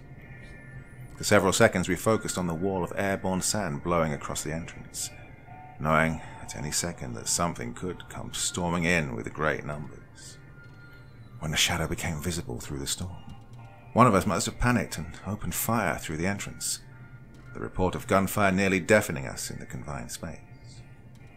All of us joined in, firing rapidly at every shadow and vague silhouette visible through the darkness, without regard to conserving our ammunition. When my rifle went dry, I didn't pause for a second to reload, instead drawing my sidearm and keeping up the fire until I emptied that as well. We'd taken the ammunition for our individual weapons with us when we made camp inside the ziggurats, but anything more powerful than small arms was still on the tank, outside the storm and probably surrounded by those creatures. As our magazines went empty, we stopped for a moment, examining the entrance. Nothing had, apparently, come through. We couldn't see if all our fire had actually hit anything. Something was obviously out there. We turned our attention to Hilaire's leg wound, a sizable gash running down his right leg that must have been nearly a foot long. It was clearer evidence than anything that whatever had followed us here was now clearly hostile and meant to do much worse to all of us. We were now unexpectedly thrown back into a fight for our lives, and, if Hilaire was right, then the outside of the ziggurat was just about crawling with those creatures, and they were almost certainly prepared to descend upon us once they had gotten their second wind. Holding out inside the tunnel might have some advantages. We could funnel the hostiles into a narrow path and create a virtual shooting gallery out of whatever came through, but we could only do this with our small arms. What would we do once we ran dry? Could we possibly hope to kill or drive off a hostile force of that size only using what we had? If they remained committed to the attack after we'd fired our last rounds, the only hope of defense would be to physically block the entrance. Without any nearby loose debris or entrenching tools, we couldn't make that happen. But our tank seemed the best bet for defense. The coaxial and cupola gun machines still had thousands of rounds of ammunition left, and if that failed to drive them off, then we could just batten down our hatches and wait out the hostiles. But getting back out to our tank would mean having to go outside and dash over 150 meters up the edge of the bowl, all through both the storm and the creatures outside waiting to ambush us. As we saw it, there was no alternative. As long as we stayed inside, we were confined in a kill zone from which there would be no retreat. We hastily reloaded our weapons, planning to make a dash for the tank, firing from the hip in the hopes that we could suppress our enemies long enough to make it. Hilaire stuffed a rag into the wound on his leg, and I worried about whether or not we'd be able to make it the distance to the tank, but he had as little choice in the matter as any of us. We braced ourselves for a few seconds, preparing for our mad dash, convinced that we would all be dead within the next few minutes. Hilaire, like a true leader, was the first out of the entrance, and we followed close behind, expected to be set upon the second we left the opening. We were relieved not to have anything jump on our backs as we plunged into the storm, but that relief was short-lived as we saw dozens of silhouettes coming through the sand on both sides. We fired wildly from the hip, spraying fire at the level of these grotesque, vaguely human shadows. This bold maneuver certainly did catch these things off guard, backing off for a few seconds, but others ducked and weaved and carried on their attack. Lowry, immediately behind me the whole way, stumbled to the ground as I saw one of those things tackle him from behind, swiping and scrabbling at the back of his head. I turned back, and rather than risk shooting Lowry, I charged in like an old-time Napoleonic soldier, rifle tucked at my hip, and reaching the creature I swung out my weapon like a club and bashed it across its face with the butt of my rifle. I helped Lowry to his feet and got him moving again as he clasped the back of his head with both hands. The dash to the tank must have taken a minute at the most, but it seemed like at least an hour. A frantic hour firing wildly at shadows in the mist.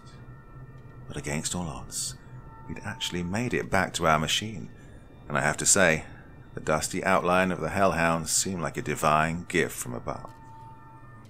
We remounted the tank like getting reacquainted with an old friend, but rather than close the hatches, Hilaire got on the 50 cal machine gun on the cupola, and without hesitation swung around in the direction of our assailants.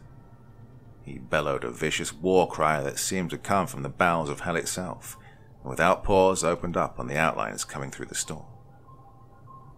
Lowry and I crouched at the bottom of the turret while I inspected his wounds. He had indeed sustained numerous cuts on the back of his scalp, and though these didn't look too deep, they still bled like mad bastards as scalp wounds often do. I wrapped his face rag around the back of his head like a turban, hoping to staunch the flow of blood. That was the best I could do for the time being, until we got our medical supplies. I used the commander's override to switch on our auxiliary engine and restore power to the tank, and even though we were dangerously low on fuel, I knew it could keep us going for a little while longer at least. I tapped the back of Hilaire's leg, and let him know that I was about to reverse the turret, and he shouted back in acknowledgement. I shifted the turret in the direction of our attackers, turned on the thermal, and flipped over to the coaxial machine gun.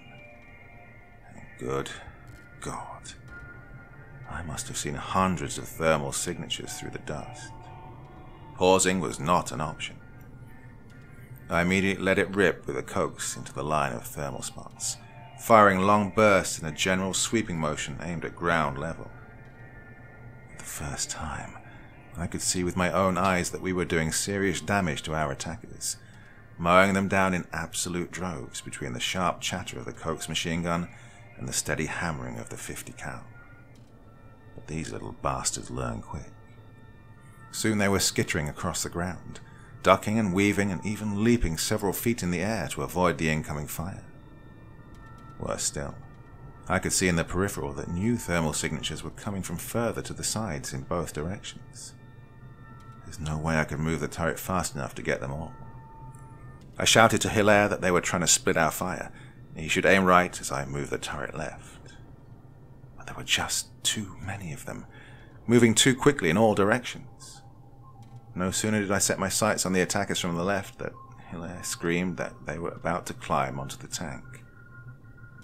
I heard then the pounding and scratching of the turret walls as the creature scrambled up the sides, and Hilaire screamed something and tried to draw his side up. One of those things tackled him and tried to grapple with him. For the first time, I got a close look at exactly what these creatures were. It was a pale and hairless thing, humanoid in shape, but with no nose and a long, sloping maw with no lips and glossy black orbs for eyes. I was stunned by this sight for a second, and I tried to pull Hilaire down into the turret. Several more scrambled up the tank, piling on top of him, scrabbling and clawing at his whole upper body as he screamed with panic and rage. Lowry threw himself around Hilaire's legs, and we pulled as hard as we could to get him back into the turret. With a sudden and violent jerk, Lowry and I were yanked upwards with Hilaire, bashing our heads into the turret ceiling. And in a flash, we felt Hilaire's legs slip through our grip and out of the turret hatch. We were stunned and horrified for a few seconds as we struggled to comprehend what had just happened. Hilaire was gone, torn out of the turret by the creatures that had overwhelmed our position. For a few moments, we stared dumbly at the open hatch, listening for a scream or any sign that Hilaire was still out there, alive. I thought I could make out his shouts through the roaring storm, but they quickly faded into the din of howls and gales of sound. Lowry had the presence of mind to finally close the hatch, a move that, in that instant, probably saved our lives as well, as the hatch wasn't closed for a second before violent scratching and pounding resonated through it. We both slunk to the bottom of the turret floor, staring at the hatch and hoping that it was secure enough to keep out a determined group of those creatures. And they were determined. We must have sat there for hours, riveted on the hatch, jumping at every violent assault on the turret hull. Good God, there must have been hundreds of them out there, not the least bit dissuaded by the heavy losses they'd taken trying to overwhelm us. We lay on the turret floor, horrified and completely despondent about our predicament. We were now down to half of our number.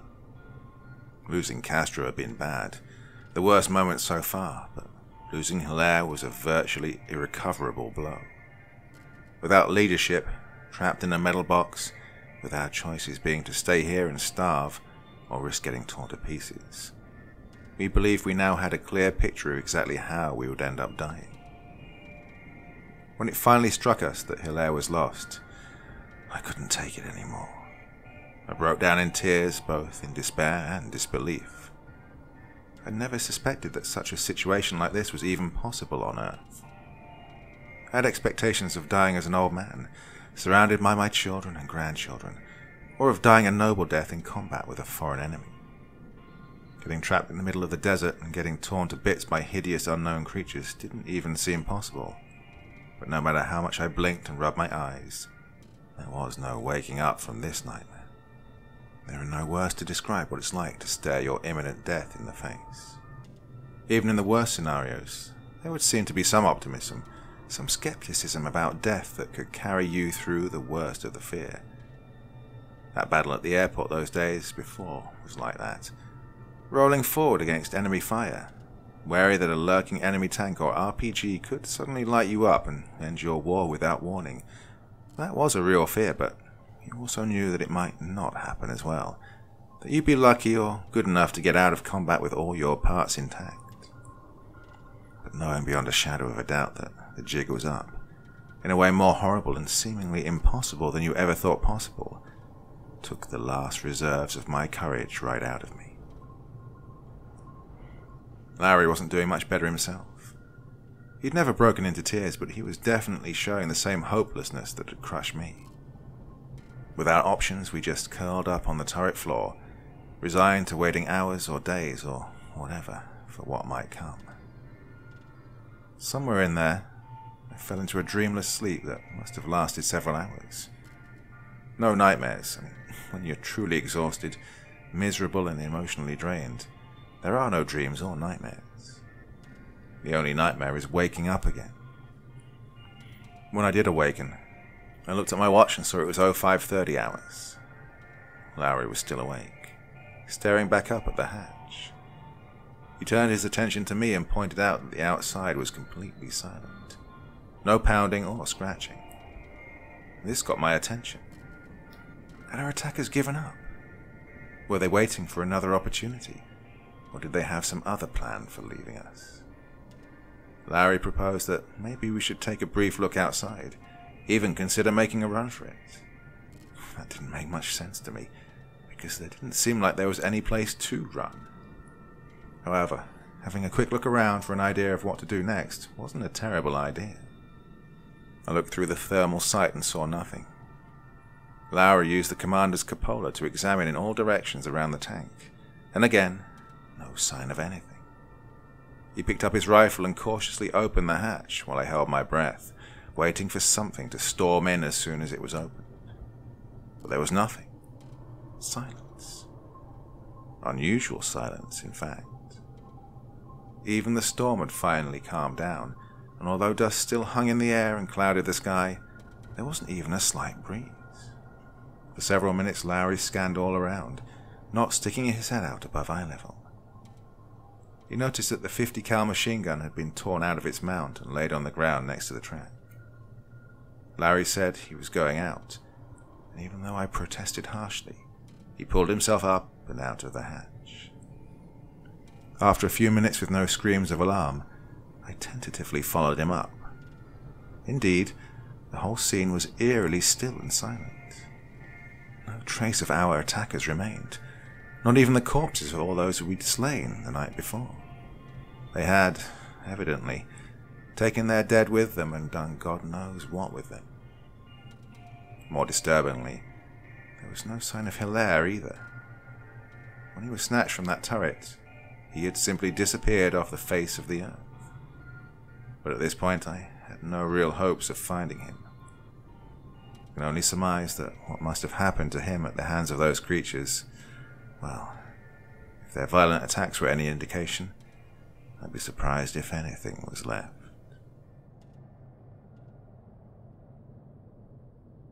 Larry pointed down at the entrance of the ziggurat that we'd abandoned the previous night. He suggested we should try and make our way back there, maybe for any trace of our former commander, or to reclaim any supplies we'd abandoned at our camp in the entrance. I thought now he was starting to take some excessive risks, but the silence and stillness of our surroundings swayed me. Daylight was starting to come on more strongly, and nothing was visible in the distance. I think he was mostly interested in the first aid kits we'd left behind. Although the bleeding from his head wounds had stopped, he must have wanted to find something more than a dusty rag to bind these wounds. With some reluctance, I got fully out of the tank and followed him to the edge of the bowl. With some reluctance, I got fully out of the tank and followed him to the edge of the bowl. With some hesitation, we proceeded down the bowl to the ziggurat with a slow and particularly cautious pace. But something about the ground beneath our feet didn't feel quite right.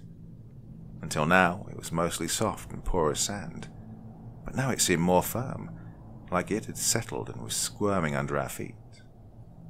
We were suddenly overcome by a chorus of hellish shrieks, and I saw just what made the ground feel so strange.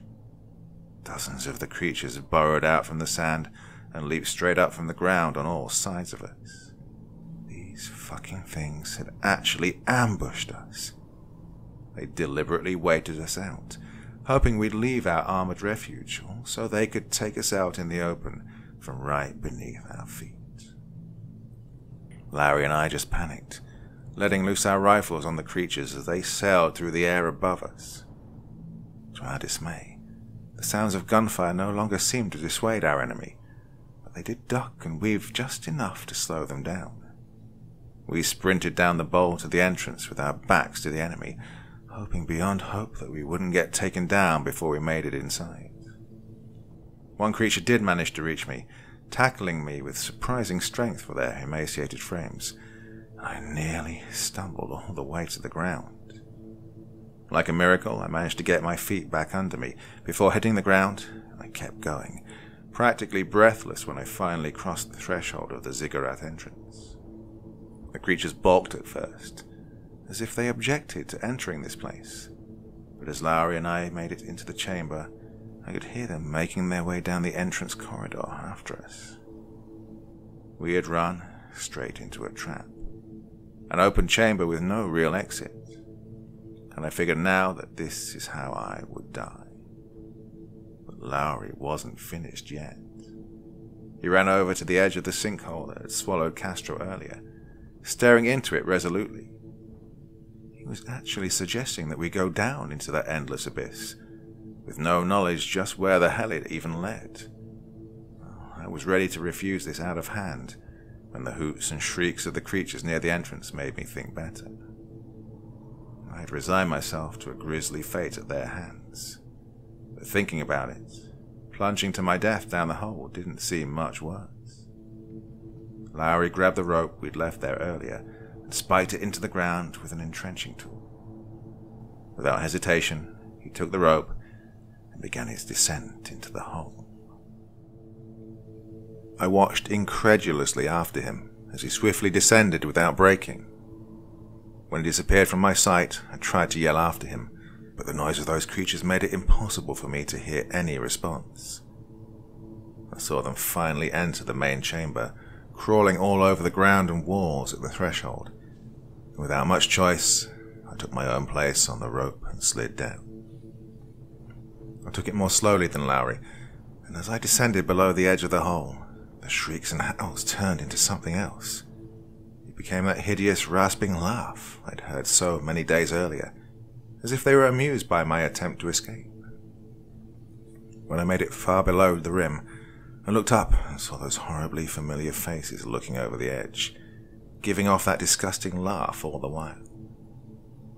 I focused my attention downwards on the depths of the pit. Down this far, the dust had become thick enough that I couldn't see more than 2 yards below me, but going anywhere but down was not an option. I slowed my pace and descended until I reached the end of the rope, with the bottom still nowhere in sight. I wondered just how I would go from here, but Lowry had evidently made it down, so there must have been some way. The dirt surrounding the pit was quite loose, but it was heavily sodden and probably could make a good handhold. I made the decision then to try and free climb down the rest of the way. Well, this proved quite challenging and slow, but the dirt managed to hold so long as I plunged my hand as deep into it as possible.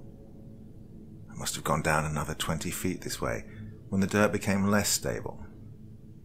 As I swung forward to dig my boot into the side of the hole, I lost my grip without warning and tumbled down into the abyss. I slid down against the edge of the pit, desperately clawing at it in the hopes of catching a new hold, but it was for nothing. I fell a good 30 feet before suddenly hitting the bottom and collapsing flat on my back. I felt that the bottom was soft and poor as sand. Having slowed myself down against the side of the pit, I had managed to save myself from falling to my death.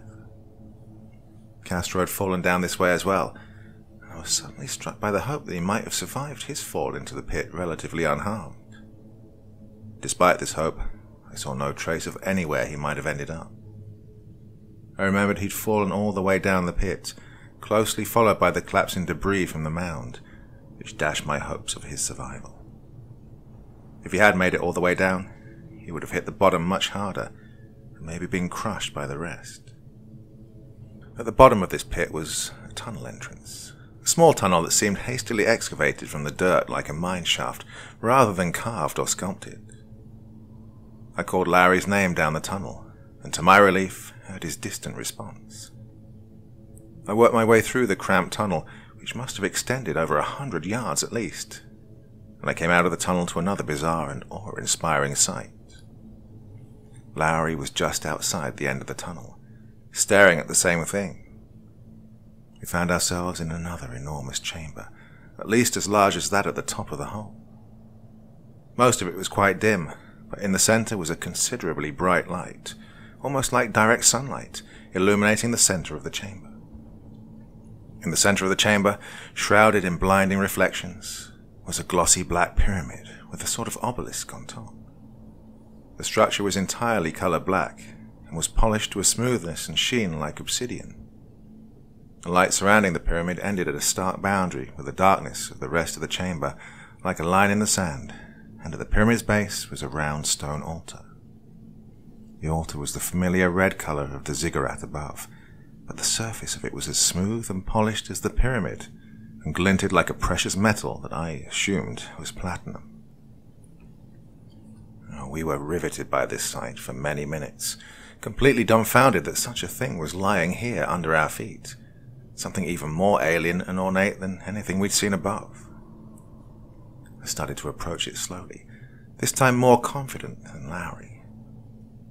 I felt an insatiable desire to approach and even touch the pyramid, struck by its brilliant sheen.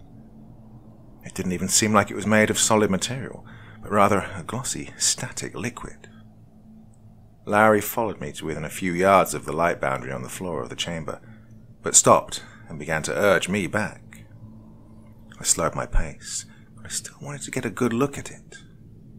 The boundary of light was unusual, but not immediately disconcerting, and I didn't feel any fear of crossing it. Larry implored me urgently to stay back, but he still followed me closer to the line. I stood less than a few feet away from the line when I stopped and became aware of a reverberating hum in my ears. It was a powerful noise, as if some titanic energy buzzed around the chamber, but this noise gave me pause. Larry came to my side, telling me that we should keep our distance from the light. I finally agreed with him, but my eyes were still fixed on the gleaming pyramid, and I struggled to take a step back from it. Further back, Larry had stopped dead in his tracks, looking around as if hearing something unusual. I still only heard the hum, but he began whipping his head around, as if barraged by noises from all around him. He asked me if I heard what he was hearing. I asked if it was a hum, but he said the sound was more like voices. I listened closely as well, and to my shock and utter horror, I heard that distinctive, deep, static-filled voice repeating unintelligible words.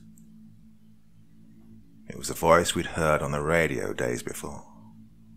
Now it was becoming louder and more insistent, and the fear it gave me broke my trance and got me moving farther from the pyramid. Larry was still listening, now frantically searching about for the source of the voice. His eyes were transfixed on the pyramid, and in a low and determined voice he said, "There," and pointed at the obelisk on the top. He started inexorably striding forward towards the light boundary he'd urged me away from moments ago, and now it was my turn to fear for his life. I came up behind Larry and grabbed him by the shoulders, trying to direct him away from the pyramid, but he suddenly shook me off with startling violence, even elbowing me in the ribs. He slipped from my grasp and began walking to the boundary with great determination. Again, I came up from behind and grabbed him a few short feet from the edge, and he began to struggle even more aggressively. I tried to bear hug him and drag him away, but he threw his head back and struck me on the nose. I instinctively let go to cradle my nose, and he charged across the boundary of light as I screamed his name. He got a few feet beyond the line and quickly slowed to a stop. He began writhing on his feet as if something was burning him, and to my horror, I saw heat vapor rising off his skin. His cries became audible, and his pain groans quickly rose to agonizing shrieks. His body started jerking incontinently as his shrieks rose. He sunk to the ground, almost to his knees, but he was suddenly thrown up into the air by some unseen force, tumbling end over end. Then, to my shock, his body hung in the air for a few seconds, still screaming, and he began to roll and twist in the air. His whole body was twisting violently, and I saw that this unseen force was twisting, bending and breaking his body section by section.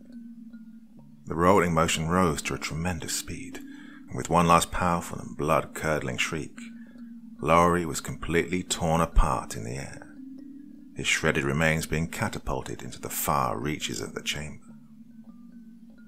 I was shocked beyond words at this sight, and I couldn't even move from that spot for several minutes. I'd seen Castro fall to his demise into a sinkhole. I'd seen Hilaire dragged away by those creatures, but the sight of Lowry being torn limb from limb by an invisible force was beyond reckoning.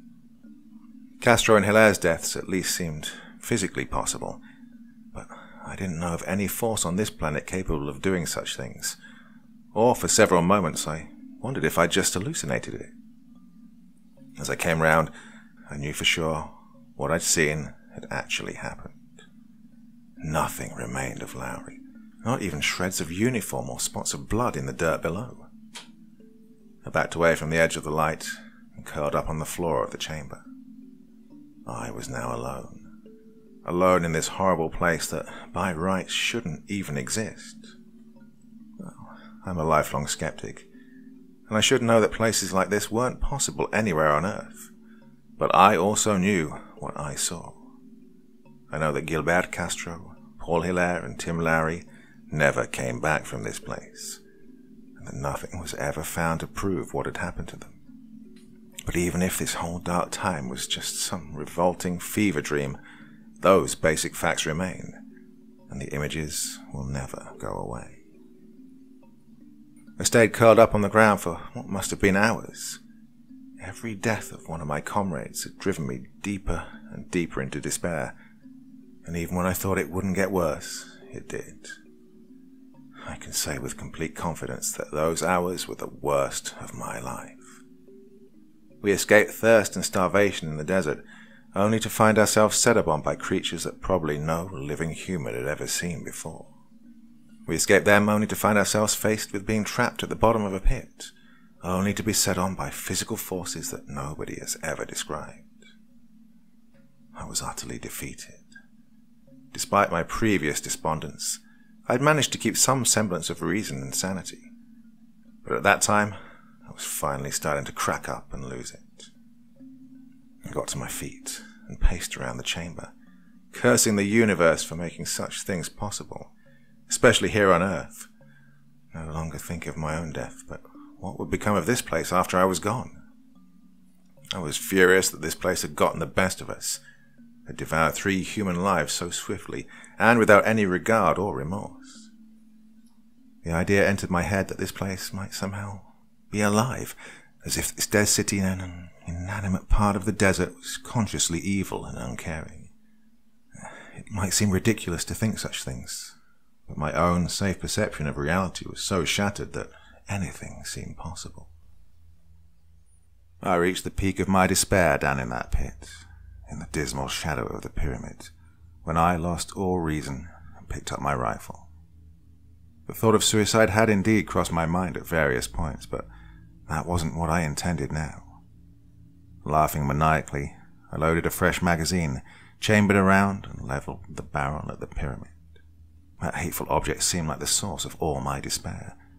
I cared nothing for any consequence of my actions.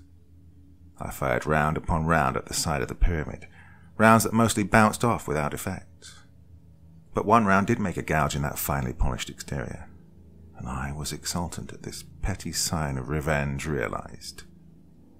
I broke out of my state when I noticed that the entire chamber seemed to tremble.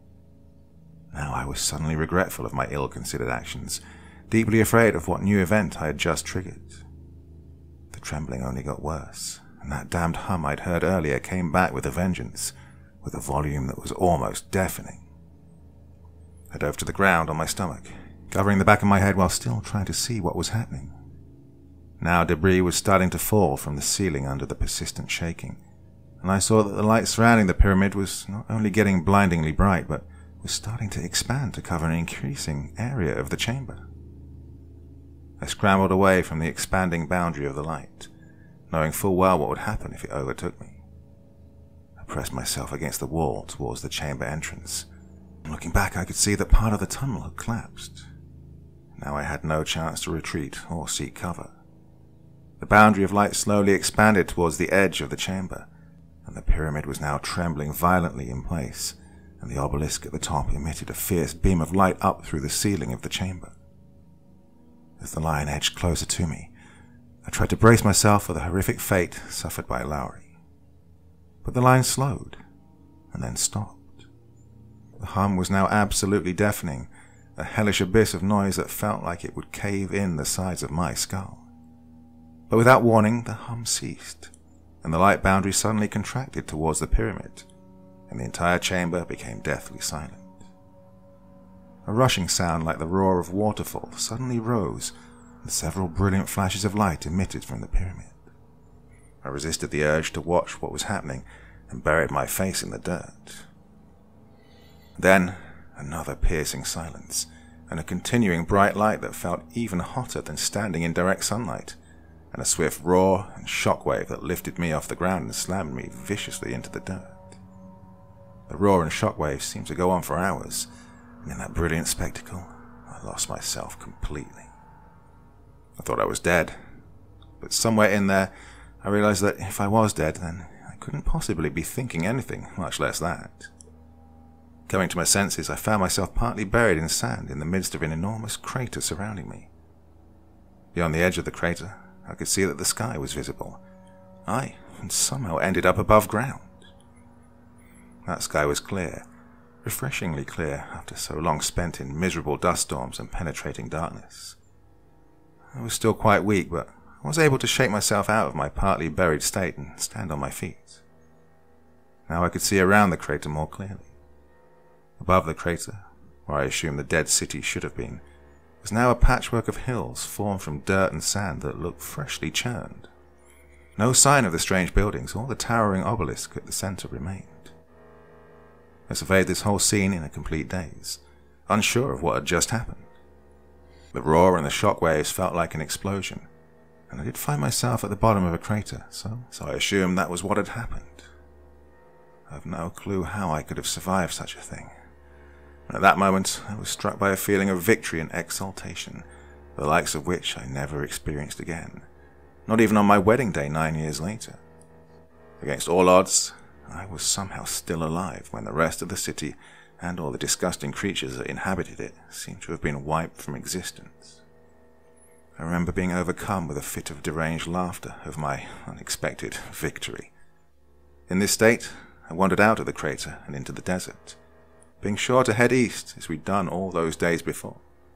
I had no expectation of finding my way out of the desert, no plan to do much of anything.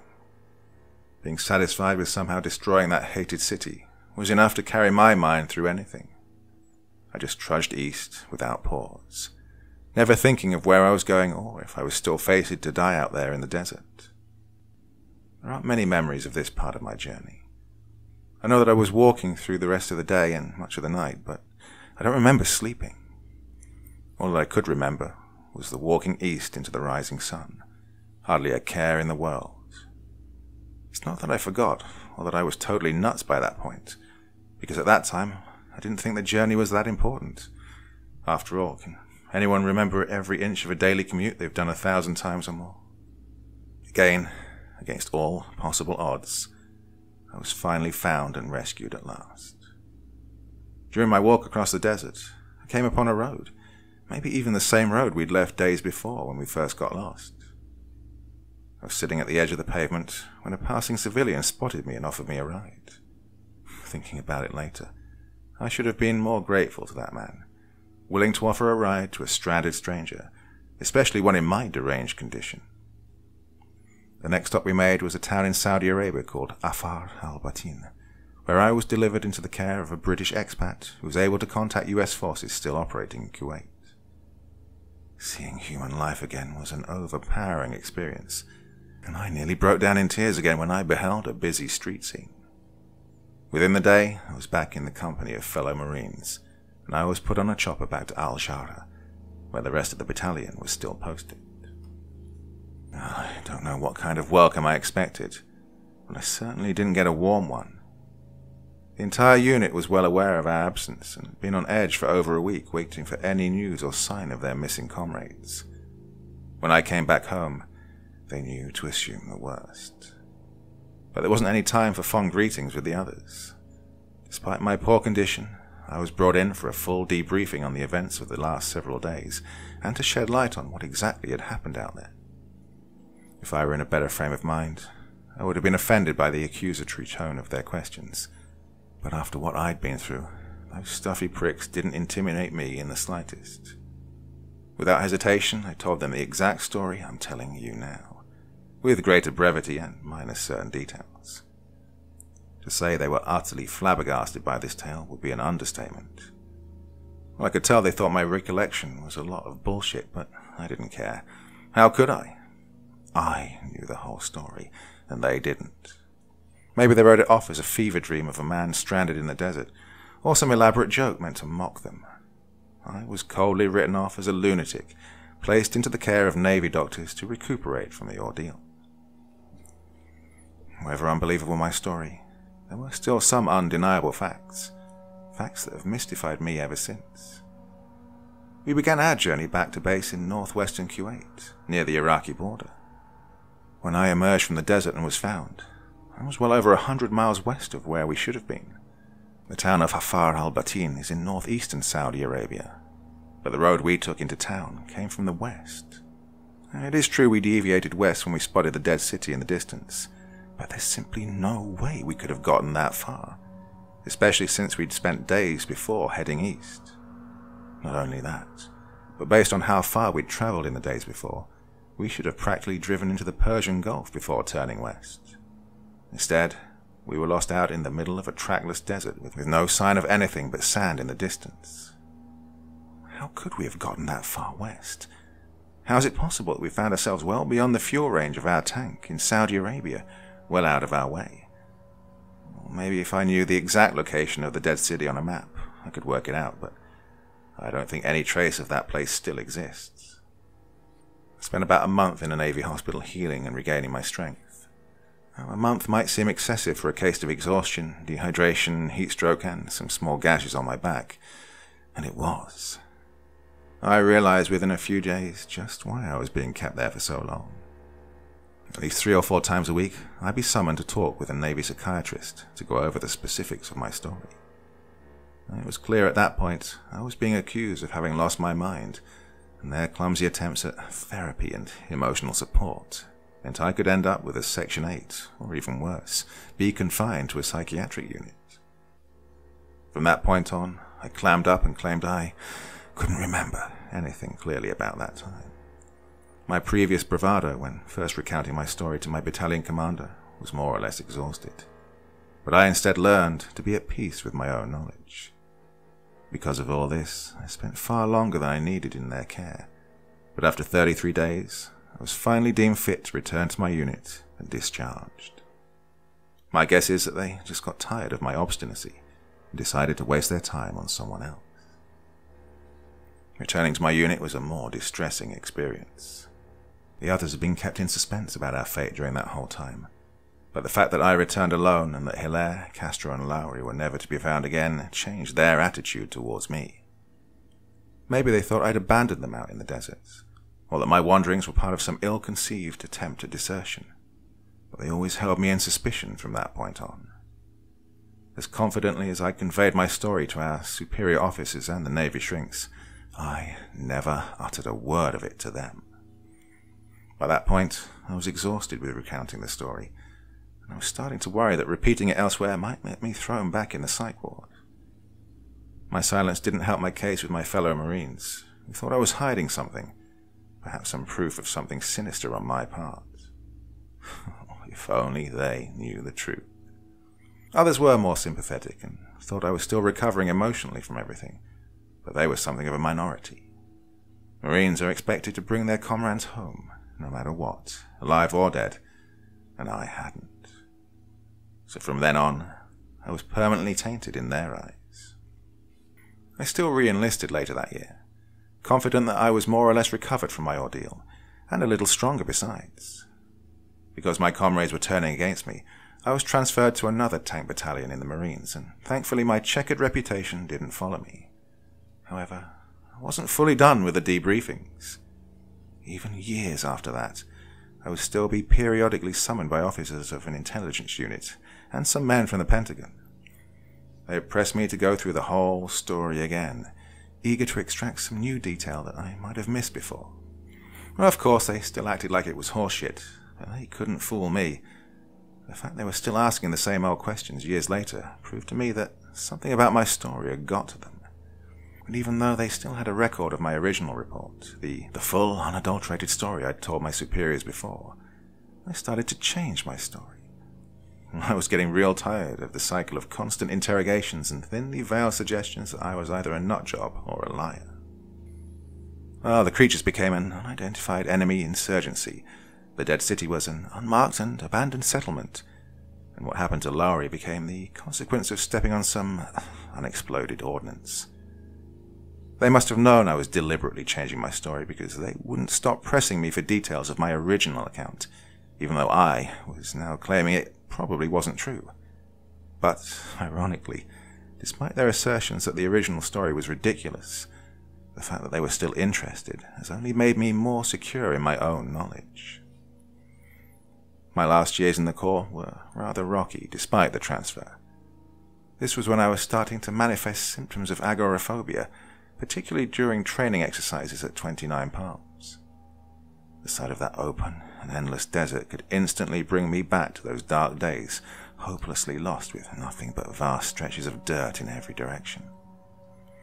At first my hands would shake, I'd become sweaty and riddled with anxiety, but things only got worse from there. On night exercises, I'd be trying desperately to suppress moments of intense dread and panic, remembering how those creatures had ambushed us from beneath our feet, hoping that we wouldn't have to spend a night out in the field. When we did, I wouldn't sleep a wink the whole night, always on alert for whatever might be prowling out in the wild, far from human civilization. The thought that any place on Earth could be so barren, unpopulated and unexplored, never failed to fill me with anxiety. I knew how it felt to somehow be lost or hidden from sight, even when you can see for miles in all directions. Makes me wonder what sort of things can be hidden out in barren wastes and remote places around the world. Maybe even places like the Dead City, or those horrible creatures. Having seen what I've seen, heard what I heard, anything seems possible when I behold the vast horizons and empty skies. I think it's because of this I developed disciplinary problems that marred my service record during those last years. Insubordination, absence without leave, occasionally theft of Marine Corps property. These were some of the more typical offences that I got myself into. But the most serious problem I developed was substance abuse, particularly alcohol. I couldn't afford hard stuff on a Marine Corps salary, and weed never seemed to do anything for me. I would brawl with army guys or sailors, come back to base from leave while drunk, or talk back to my superiors. I don't really know why I started acting this way. Maybe because military discipline no longer intimidated me, or because I needed a desperate escape from my thoughts and recurring nightmares. Or maybe I was just a lame drunk. I faced some quite serious charges during these pathetic escapades, but thankfully they never pinned anything more egregious on me, and a demotion and some days in the stockade were the worst I got. In 1995, when my chance to re-enlist came up again, I opted to leave. Everybody else wanted me out, and I felt there was nothing left for me to gain by staying. Despite the disciplinary problems, I still managed to receive an honourable discharge, and without any hits to my pension. And the rest, well, I've already told. Since then, I've just bumbled through life, checking off various milestones that any adult should. Hilaire, Castro and Laurie. never will, though. I could chalk that up to the fortunes of war, but in our case, I don't think that quite applies. From their loss, I learned a few things about the world and about myself, and in some ways, I think I'm stronger because of it. True, my agoraphobia left me virtually crippled for years, but that's because I know. I know what I saw out there in the Arabian desert in those early days of March 1991. And I know that my friends Hilaire, Lowry, and Castro will never be coming back. And I know that in the remote places of the world, anything can lurk between the vast and cursed sands under our feet. If that means I'm slightly crazy, then so be it. But I simply can't be afraid any longer, and the stress of it all is slowly killing me. And that's why I'm finally seeking help for my condition. My therapist might think the story is just a nightmare or a delusion, and I'm willing to accept that. Somehow I have to reconcile not being afraid with knowing that the dead city and those creatures actually existed, that any such things are possible on this planet. Somehow I have to make a future for myself in such a world. But when I awoke in the rubble of the dead city, flush with victory, I learned that there is some comfort in knowing that there will eventually be an end to all things, and an end to everything that comes after.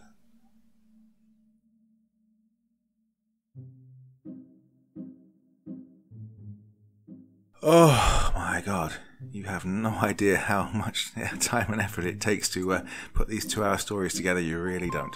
Oh, that was worth it. That was one of the very, very favorites of mine that I've ever done on this channel. I really enjoyed every minute of doing that, even though it took forever to put it together, and I hope you feel the same. Let me know in the comment section below. Join in the chat. I'll do my best to answer as many as I can of your comments. You know I'm not very good at it, but I'll do my best. Oh, well, that's it until, well, probably Sunday. I do have another story lined up for you on my second channel tomorrow. Those of you who don't know what it is, check it out. And on Sunday, maybe the Werewolves Are Asshole series will come back. Who knows? Part 4 is ready and raring to go, so if I can get my act into gear and read it, you'll be getting that on Sunday. If not, well, have a nice weekend. Get out there and enjoy yourselves. What are you doing listening to me? Go on, go and have some fun. Well, until whenever it is, sweet dreams and bye-bye.